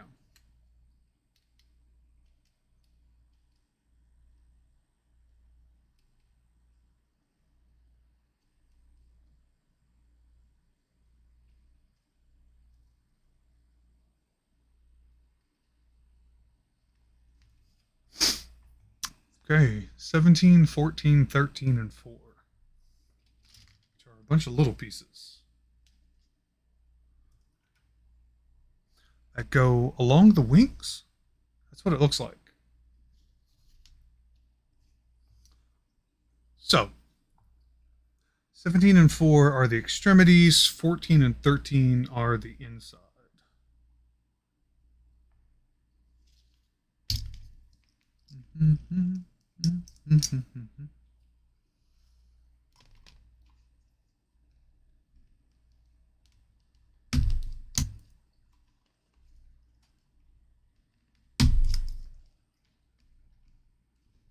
Okay. 13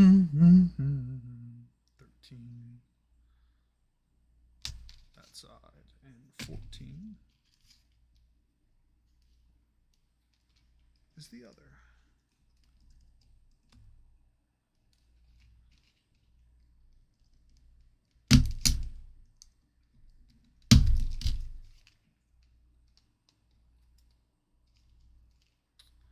Okay.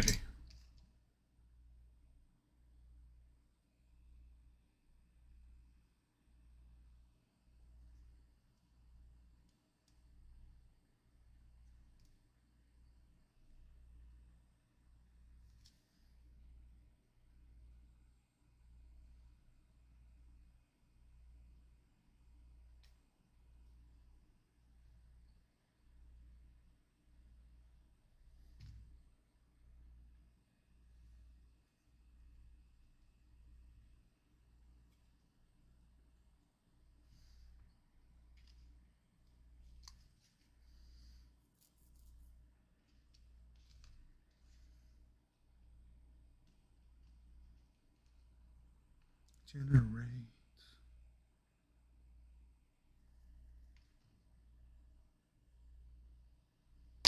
Ah! Tiny pieces, bane of my existence. But I do it anyway because I like this stuff.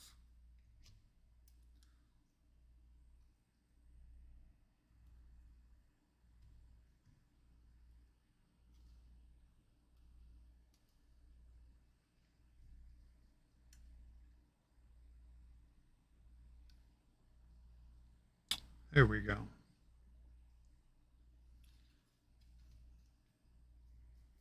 All right.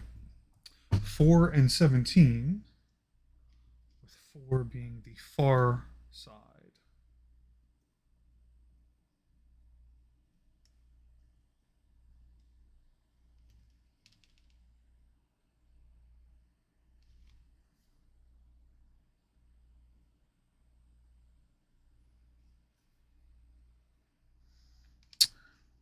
How about we just do it like so?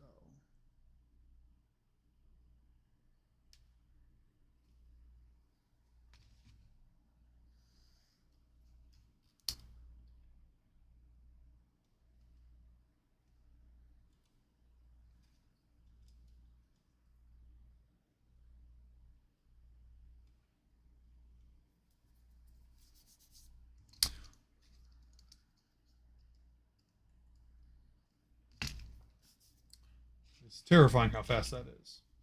All right.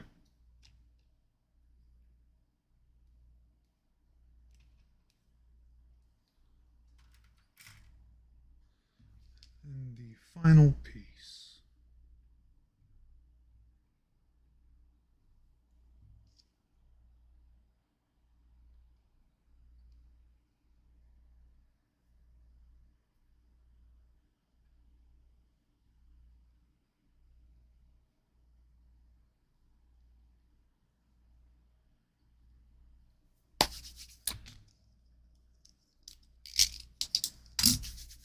Now that my hands are coated in glue, it's sticky in here.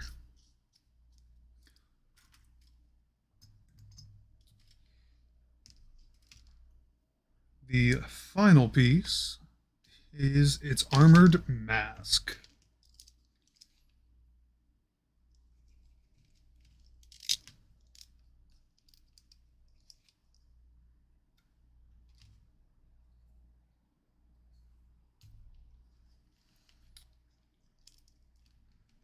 But here's what I think I want to do.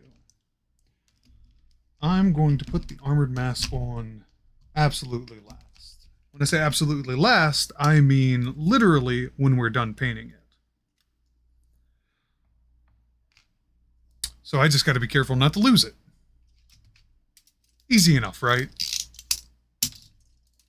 Because I do want to add some details to the paint. I can work around the big armor pieces and all that. But once I put the mask on, that'll be very difficult to paint the inside. So, I think what I will do is I will do this one smartly, unlike some of the other challenges I did. But we have a Phoenix. They are absolutely built.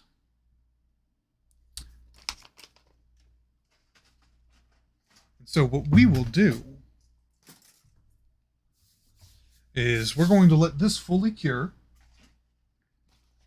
We're a little past the 2-hour mark. We're going to let this fully cure for a couple minutes. And then we're going to prime. That way it's ready for next session. So, what I think I will do is I'm going to take a quick little break.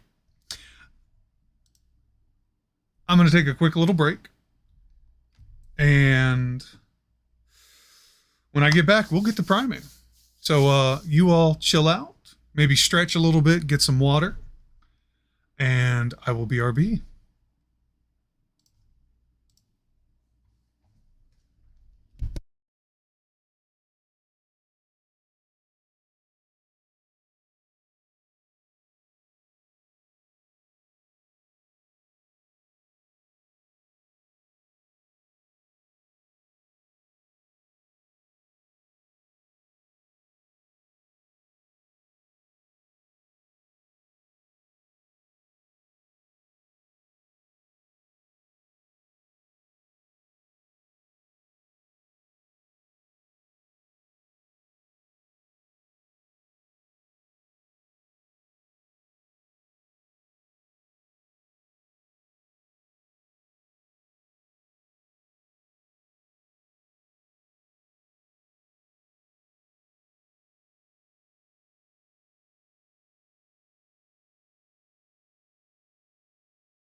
Ooh, okay. I am back. Appreciate everyone's patience. Stretched, snacked, hydrated, bathroom, and even rotated clothes. That's how you efficiently handle 5 minutes. All right. So hopefully, thank you, Eli. Hopefully this is fully cured. I want to compare it to one of the other dragons. Let's get Draculus on here. Just size comparison here.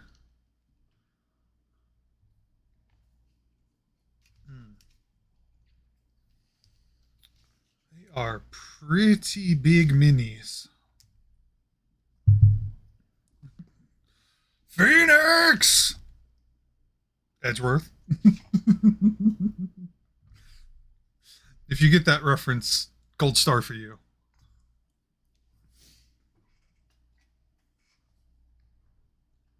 All right.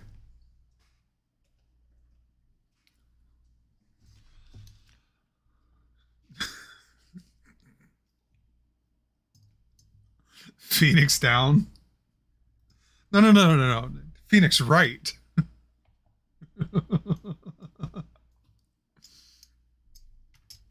Set that to the side. But yeah, I think we are ready to prime. That's what we're going to get into.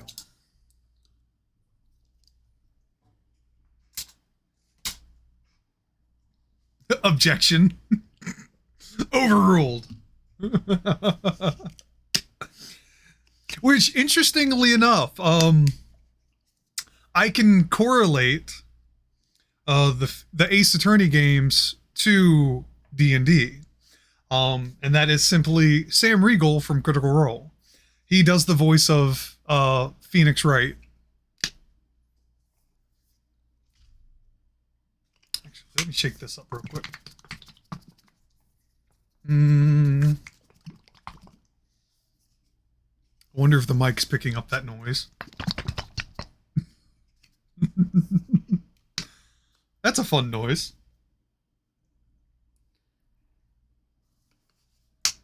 Bless that tracks.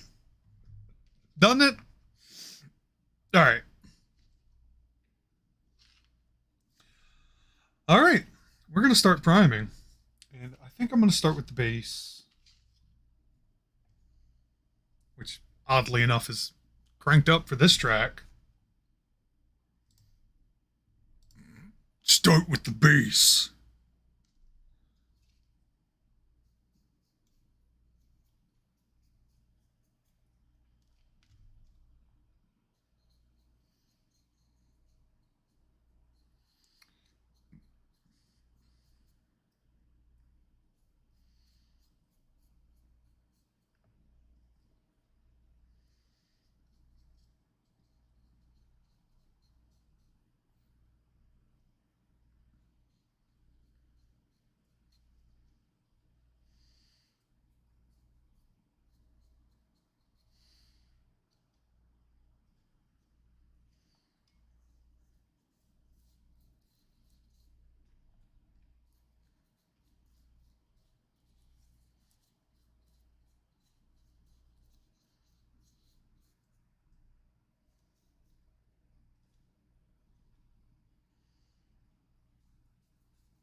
All the swirly fire bits are going to be interesting.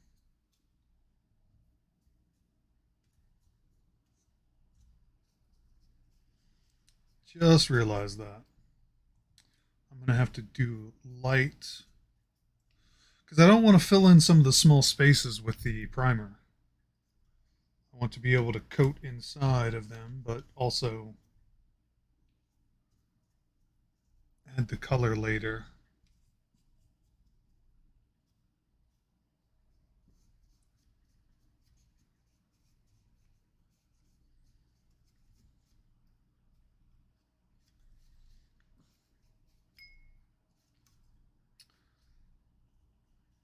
Which, to anybody of my viewers who play D&D, I assume you all have been keeping up with like the OGL news.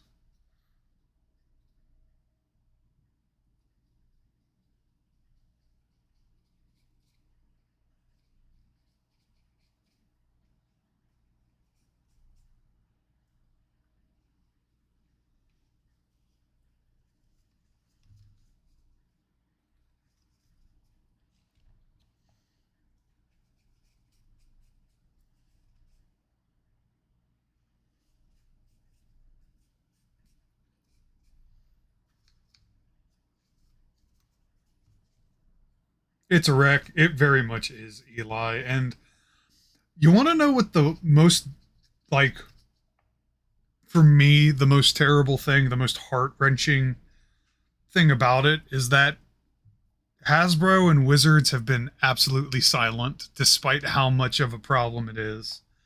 And that's really upsetting. Because, if it was like a fake leak, you'd think they'd have jumped on it by now and be like, oh, that was LOL. That's not us. No, they've been silent and it's upsetting.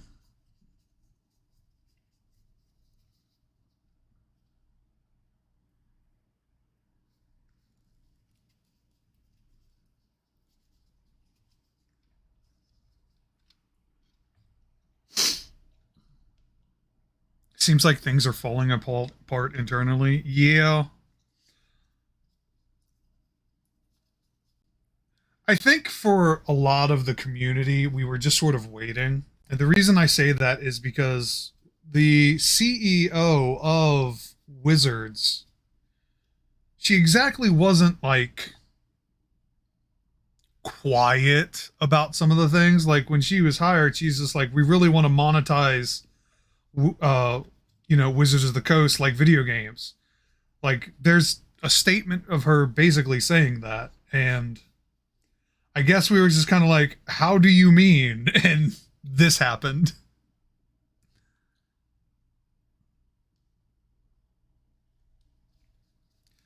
The thing that I think is going to really hurt the most is the fact that all of this came out like when the D&D movie was supposed to come out. And so if people sort of like, boycott with their wallet, I'm worried about how that's going to be interpreted because then in my mind, the only thing Hollywood's going to go is like, see, even nerds won't come out for their movies and just be completely tone deaf on that front where it's just like, no, we're mad at Wizards. It's not the movie's fault. We're mad at Hasbro. And when I say Wizards, I really mean Hasbro because they're probably the ones who are pulling the bullshit.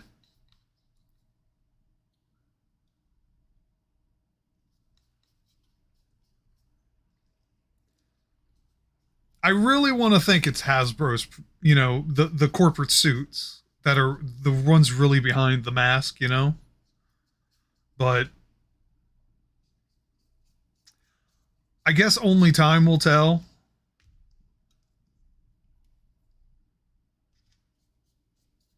I just really want them to look at this and really think about, is this worth it? Because their Wizards' greatest competitor came out because of this, which is Pathfinder, Paizo. That's the whole reason we have that.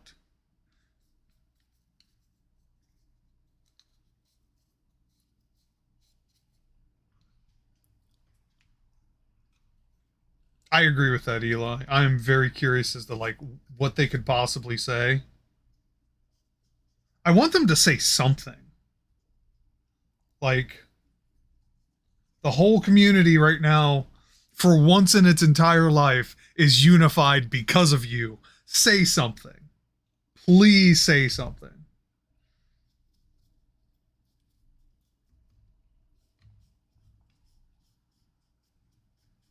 You know?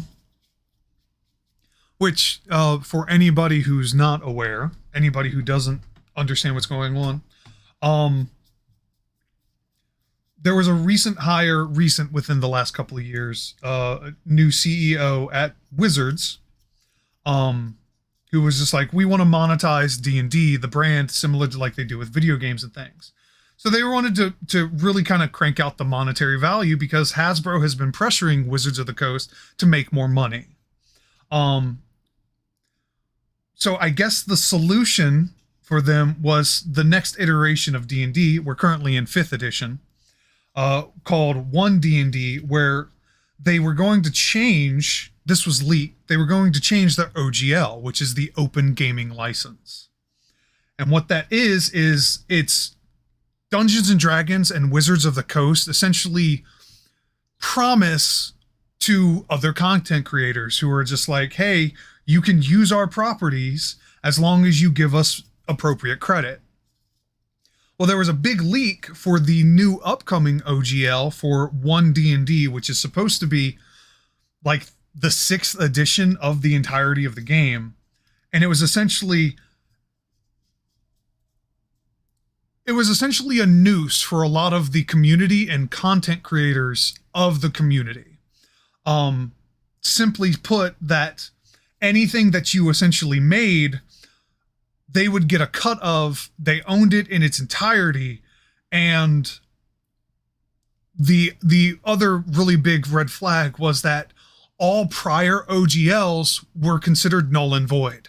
So this new one would overwrite the predecessors, meaning that anything that was made content creator wise is also then retroactively owned by Wizards.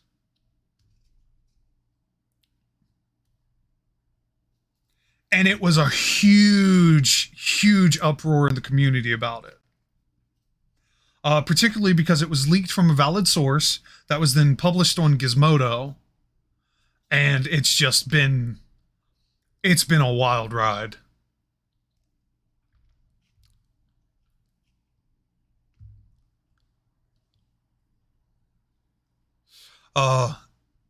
It's been pretty impressive, the Unity, yeah. The backreach they're trying to employ to supersede the old OGL feels like it would offer them up to legal battle based on my limited contract experiences. Yeah, but you know, the funny thing about that from what I understand is that, you know, if somebody accidentally agreed to the new OGL, you know, then it's them contractually saying, we've read this new one and we've agreed to it, even though we didn't fully understand it. Which is sometimes things that happens in court. So I wouldn't put too much faith in it. I'm actually glad we've got some of the sleuths we have in the community who are like, this is a fucking problem.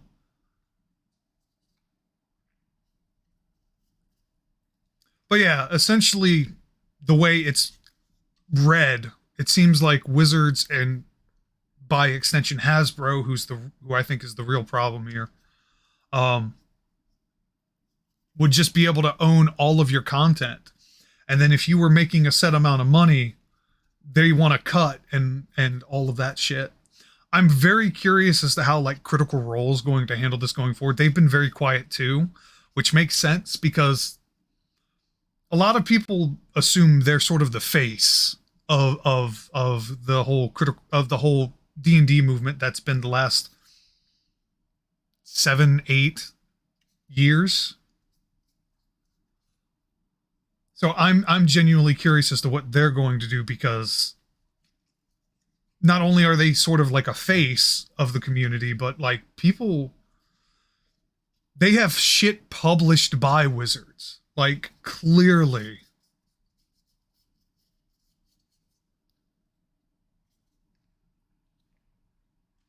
Oh yeah, no, I'm imagining that any legal competition would come from Paizo or some crit roll size. That's also been the thing. There's been a lot of drama surrounding that. A prominent figure who in the D&D community space, Jesse Jerdak, who also does miniature painting and variety games and everything. You can find him on Twitch and all the socials. He actually put out a post where he's like, hey community, why don't we come together and make our own game?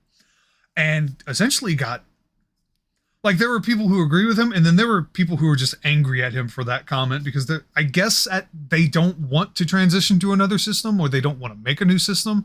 They want to play D&D, which is valid. But he got shat on, and it was brutal. It was just like he was coming. He was just trying to be constructive about something, y'all. Probably preparing other options in case this goes tits up. Yeah.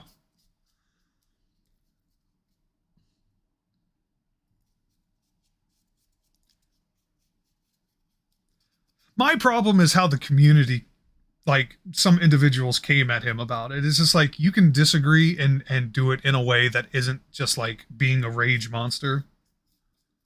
Like I get both sides of that argument. Yeah, I get where he's coming from. Hey, let's make our own system. It is a solution. But I also understand from the other side, it's just like, you know, if you've invested heavily and put all of your cards into D&D, for instance, like Critical Role or another prominent community member, Ginny D. It's just like, you've got a lot to think about now because that's your livelihood.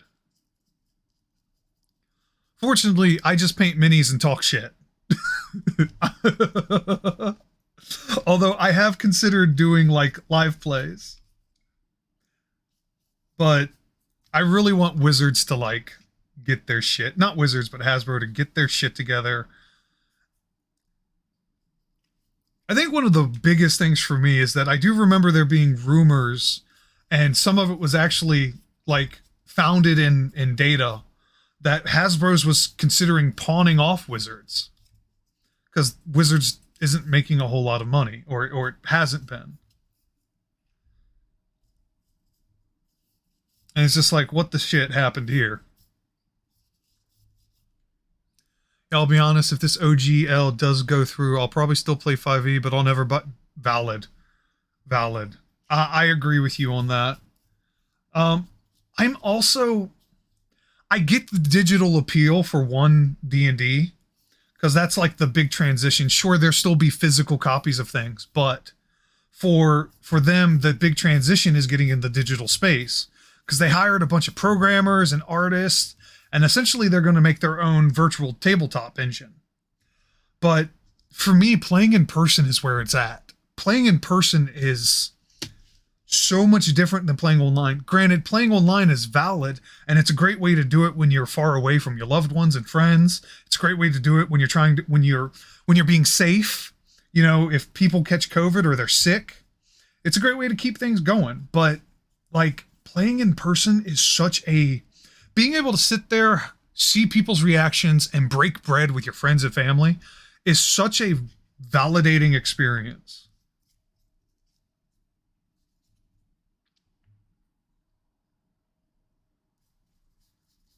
Like, it's convenient online, but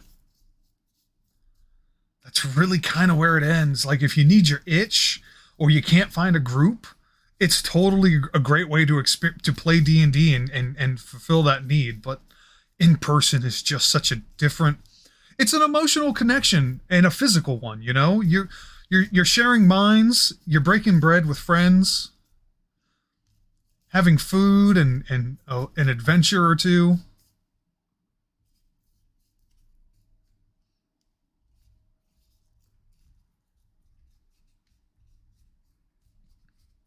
By the way, to anybody that hasn't played D&D in a while, or people that are interested and not sure, you know, how to broach it, I highly recommend trying it. Just having a good time. You know, experience and doing things, that's sort of the key to life, in my opinion. And, you know, if you do it and you don't have a good time, at least you know it's not for you.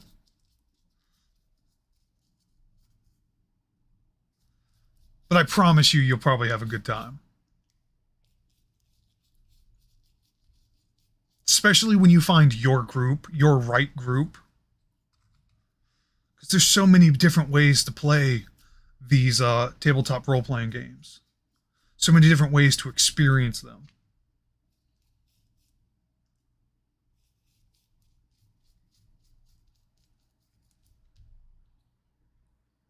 Yep, online play doesn't hit that same experience. There's a reason why we have a community. Exactly.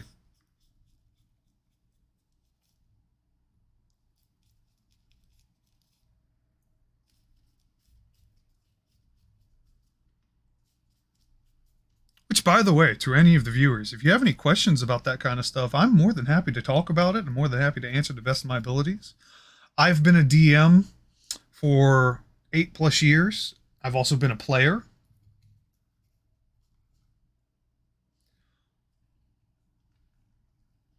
Maybe you're interested in DMing. Maybe you're interested in playing.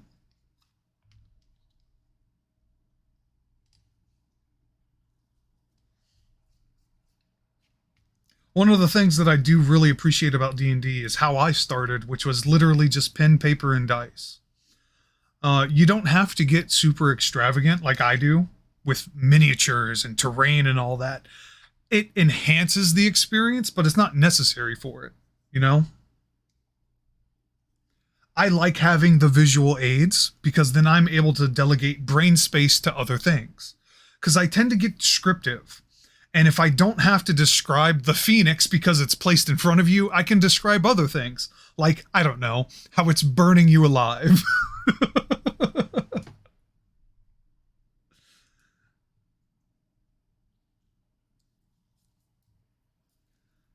But this stuff is totally optional.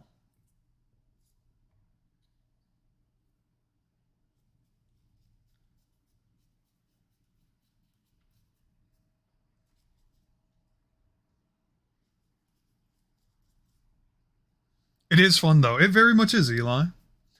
And I will say, I have considered trying to do GMing and DMing professionally. Like it's been bouncing around my head a lot more lately because I know there's a market for it, and I don't think I'm a terrible DM. I know where my strengths lie. I certainly know where my weaknesses are. I got the voices for it. I appreciate that.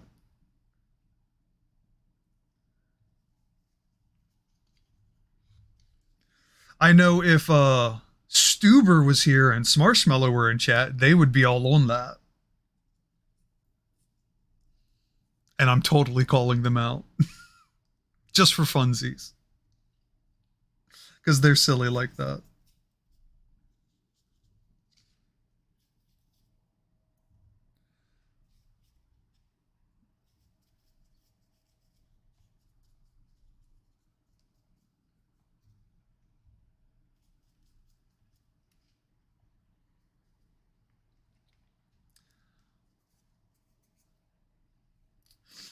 Oh. Remember, friends, if it's not messy, it's not fun. And I'm covered in mess.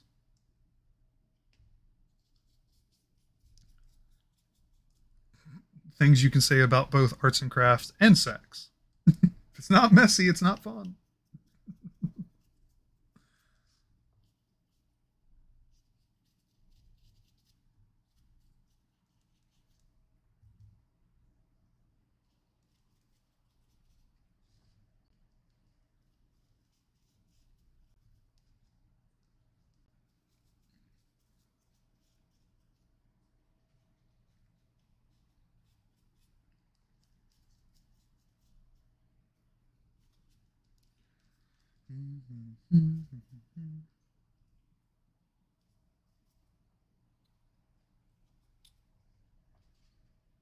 Okay, the base is dry enough now I can handle it.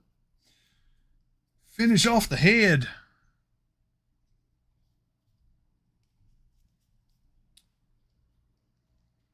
Come on. Come on.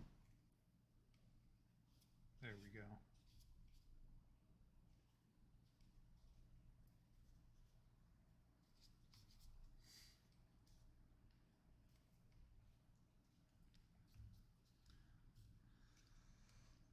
Oh, okay. Double check some of the spaces. Make sure I've got most everywhere.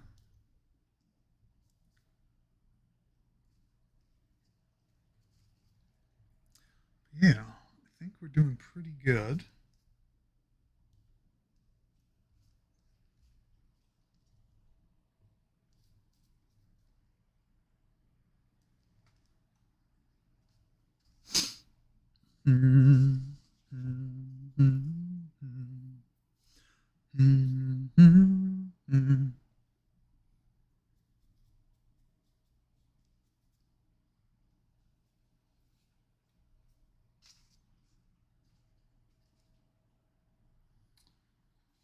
Because I know there's a space I missed in the mouth.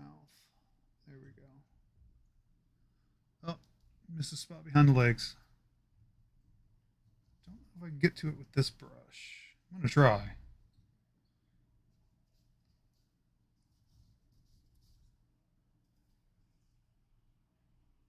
Nope. Okay. Need a different brush. Let's use you. Let's see how you do.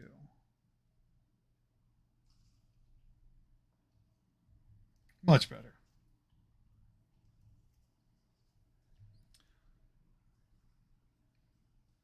Get up between those legs.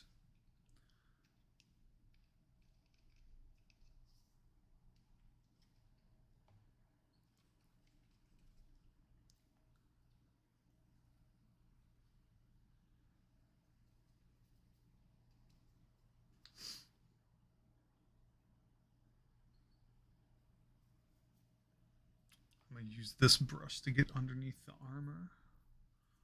Really help coat some of that.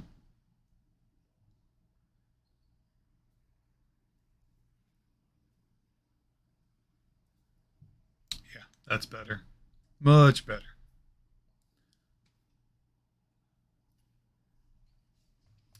All right. I think we are looking good.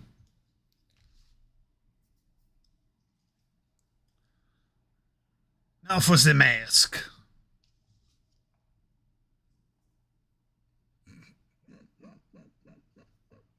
There's a little mask on my finger. No one cared who I was until I put the mask on. Caw, motherfuckers.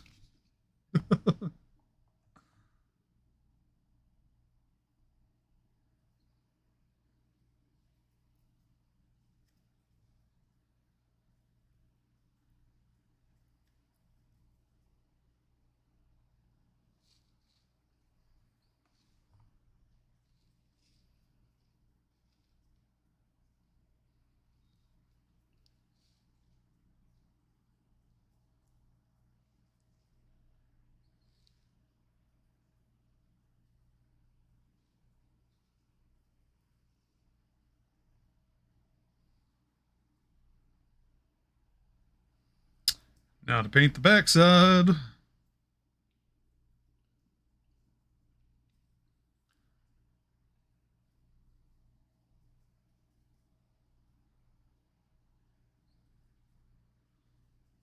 Just to have it primed, just in case I feel feisty. Just in case. All right.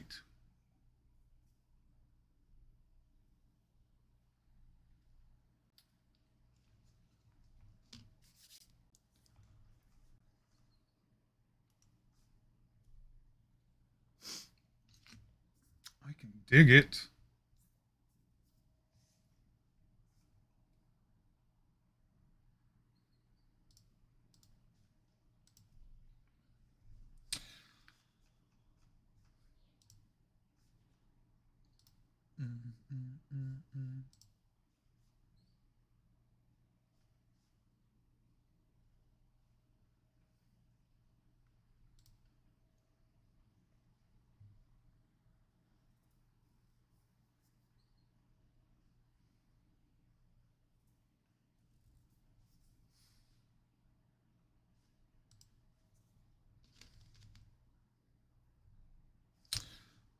Huh.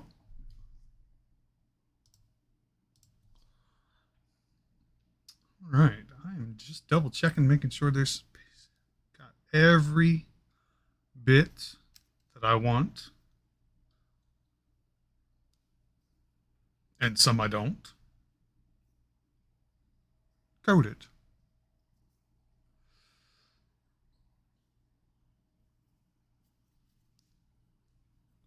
I can dig it. I'm happy with this. And I like the way this Phoenix looks. This is a very good looking mini.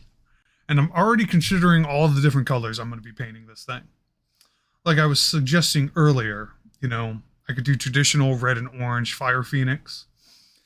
The armor is interesting because I'm not sure what to do with that. Because I don't want something that's going to be sort of blending in with the fire. I don't know. But I feel like doing like classic silver would just be so it's I could do something more interesting. You know? Those are my thoughts on that. Maybe it's black for just from the flames. Here's the thing though.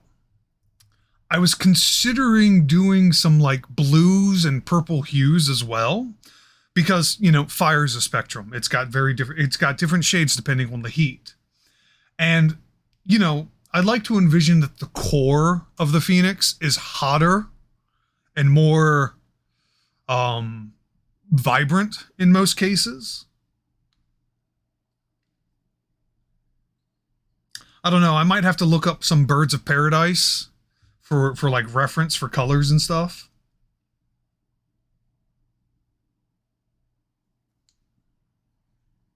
That might be what we have to do.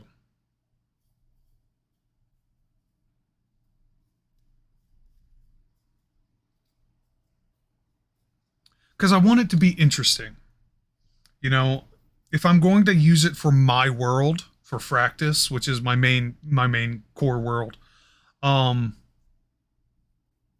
want it to be interesting. I want it to look special.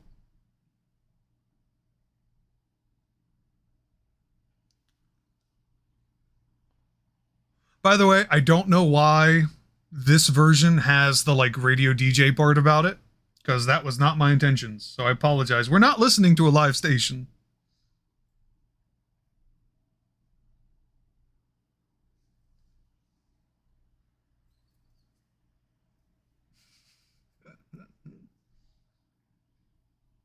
Mm. Mm, mm, mm, mm, mm, mm.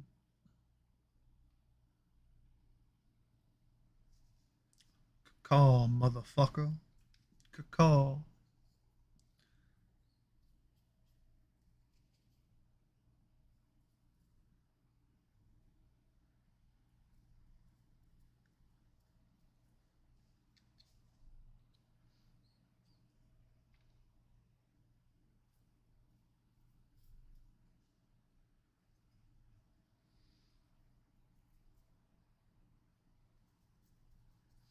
How to make every encounter more dangerous. Give the enemy a gun.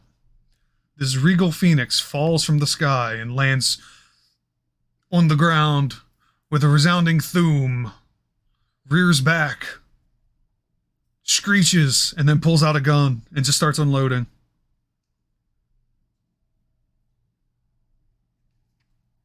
Roll initiative.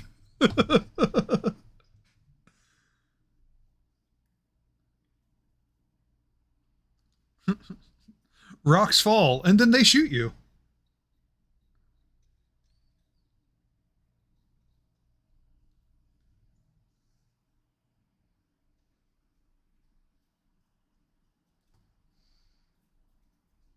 It's like bad AI prompts.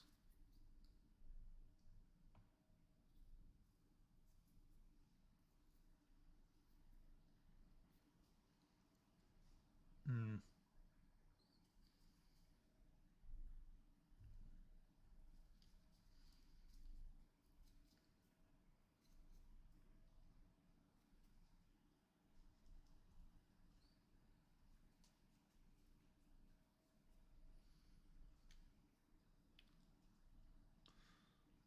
How did I miss that spot? That or it's just shade, the way the lights are right now.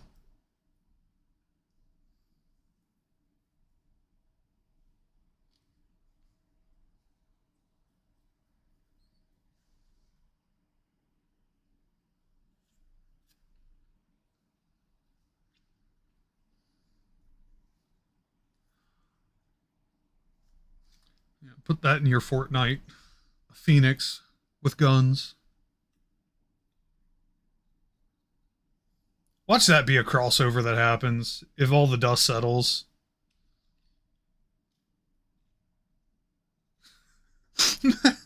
The Hasbro execs are like, "Hey, kids like Fortnite. Let's put D&D in Fortnite." Oh, I'd lose my mind. I don't know if it would be a good lose my mind or a bad. I think it would depend on what they put in. Let's put Dritz in Fortnite. Don't kid. Hmm.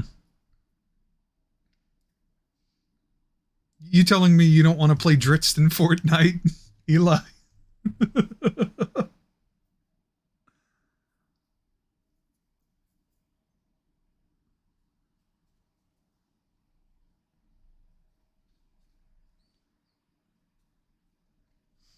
This flame skirt at the end is going to be very interesting and fun to paint.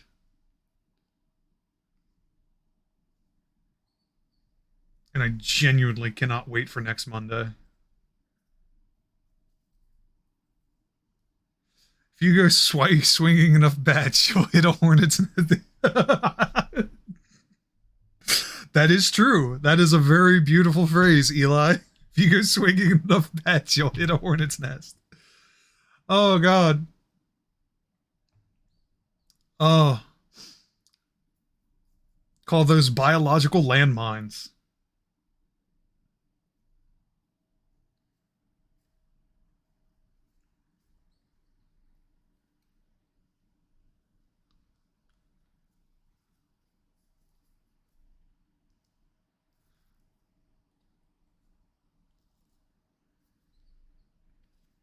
Mm.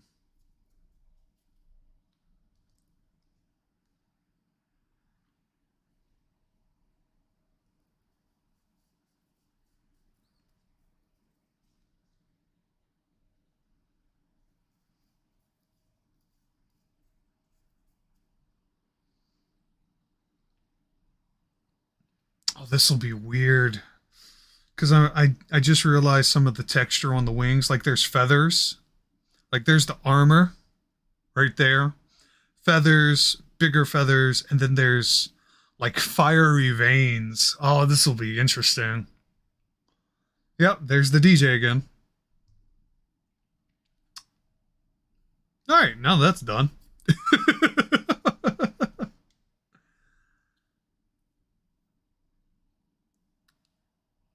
It'll be interesting to paint, Eli, to say the least.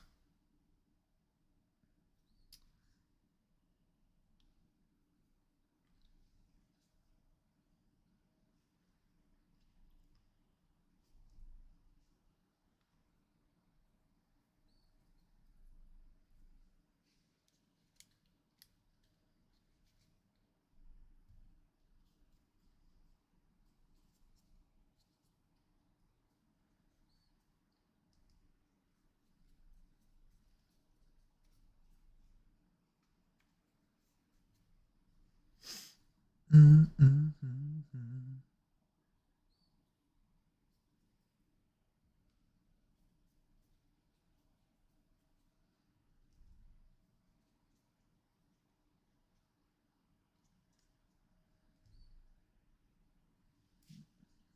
Mm, mm,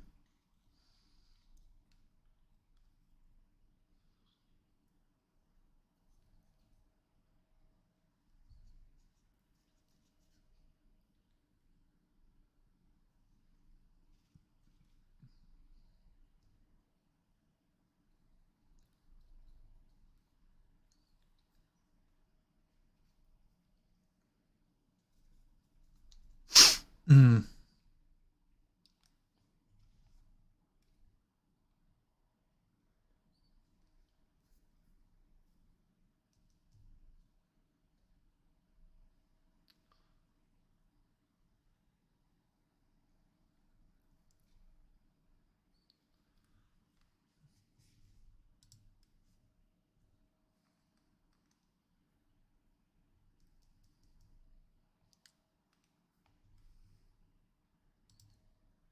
Oh, Ari, are you still lurking? Are you in the chat?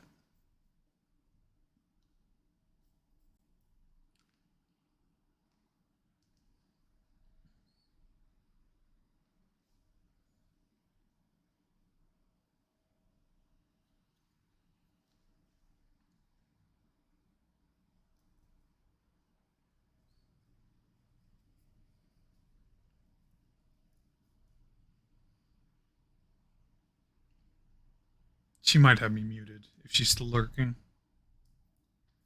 I will send her a DM then.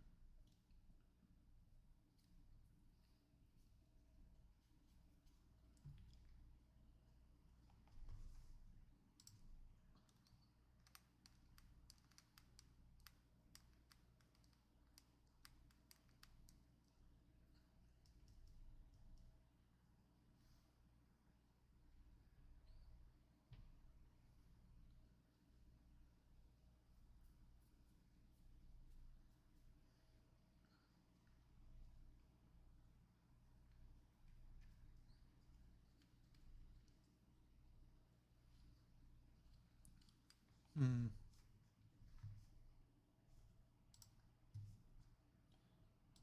Do, do, do. Mm-hmm.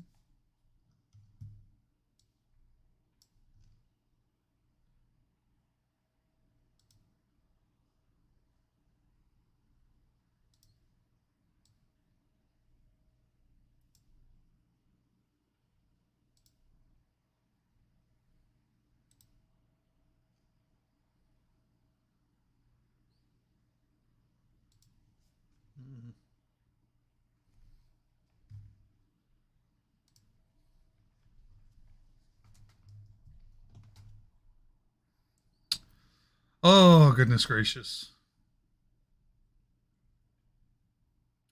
Anyway, going back to the earlier conversation, is anybody gonna go see the D&D movie? I really would like to. Well, not like go to theaters because that's not good for me, but like I really want to watch it. I really want to see it.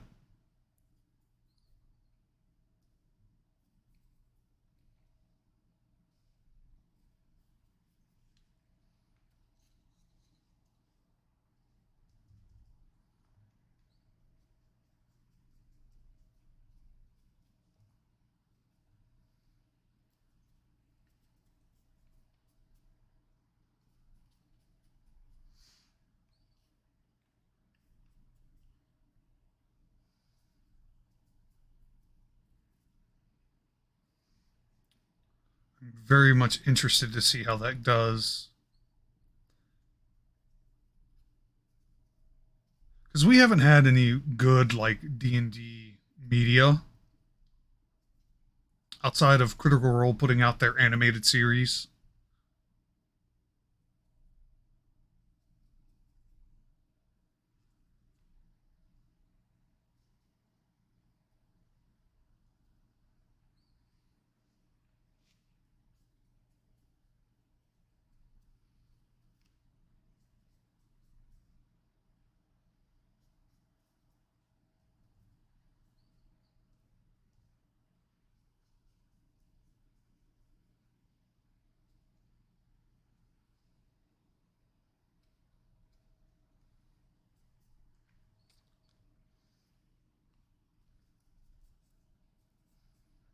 I'm excited to see what visual choices that were allowed and what certain individuals had power over and dictated.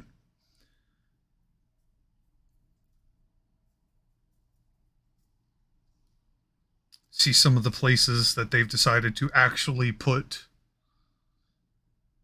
uh what's the word I'm looking for?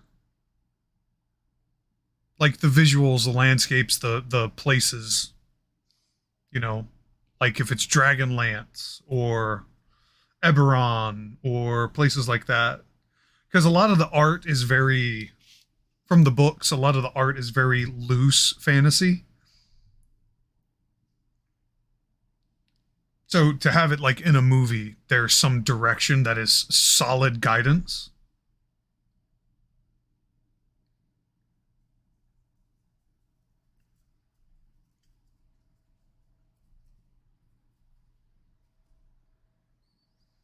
So I'd be interested to see how that would look.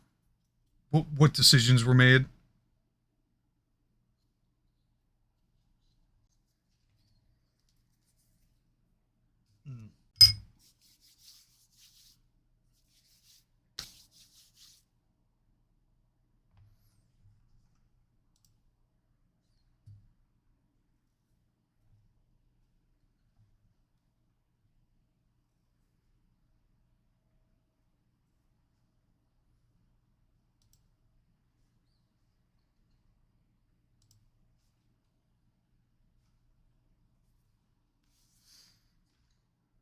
Mm. Mm-hmm.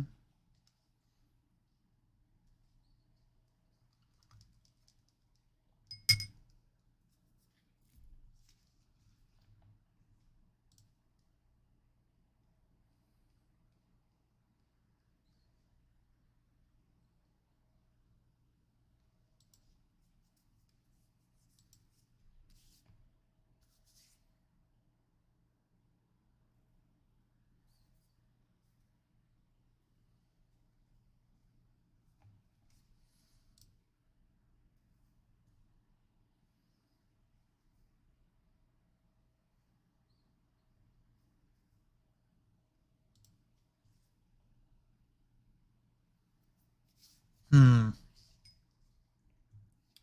Yeah, I'm interested to see how that goes as far as the movie and the art directions and things like that. I do hope the movie does well because I do want more D&D media. I do hope Hasbro and Wizards kind of get their heads out of the ass though with the open gaming license debacle currently going on.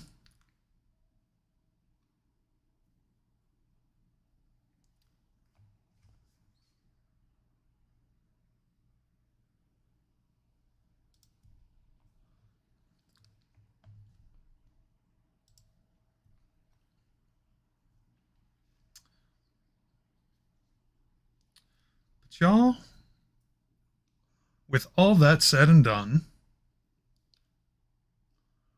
we have a finished primed mini because it's looking pretty good, and I am very happy with this, and I definitely cannot wait to paint it.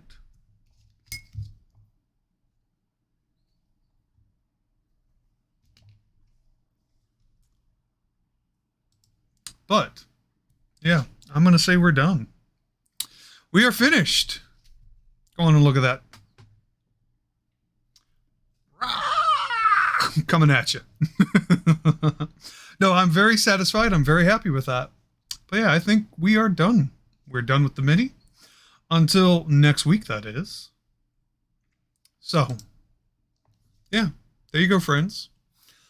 Glorious Phoenix in flames risen from the ashes. Oh, I'm looking forward to doing this. But yeah. So I think we're going to call it there for tonight. If I could keep y'all for a little bit longer, because we will raid out to our friend, Darling Creepshow. But below is my socials, just posted in the chat. I always announce when I go live. I'm gonna try and make up for last week. I missed a lot of days that I would normally stream because I had vertigo. I was sick and just out of commission, and it sucked. So I'm gonna try and put a little bit more for this week. Just to let you all know, so keep an eye out. I will also post this mini as it is on social so people can see what I'm doing. But outside of that, I hope you all have a lovely week going forward. I know we're into the second week of January, the second week of the new year. So I hope the new year, 2023, is great for you all. Or at the very least, better than the last few we've had. Stay warm, stay well fed. Thank you all so much for vibing with me tonight. It means the world to me. Yeah, hope you all have a good night, and I heart your faces. I'll catch y'all next time.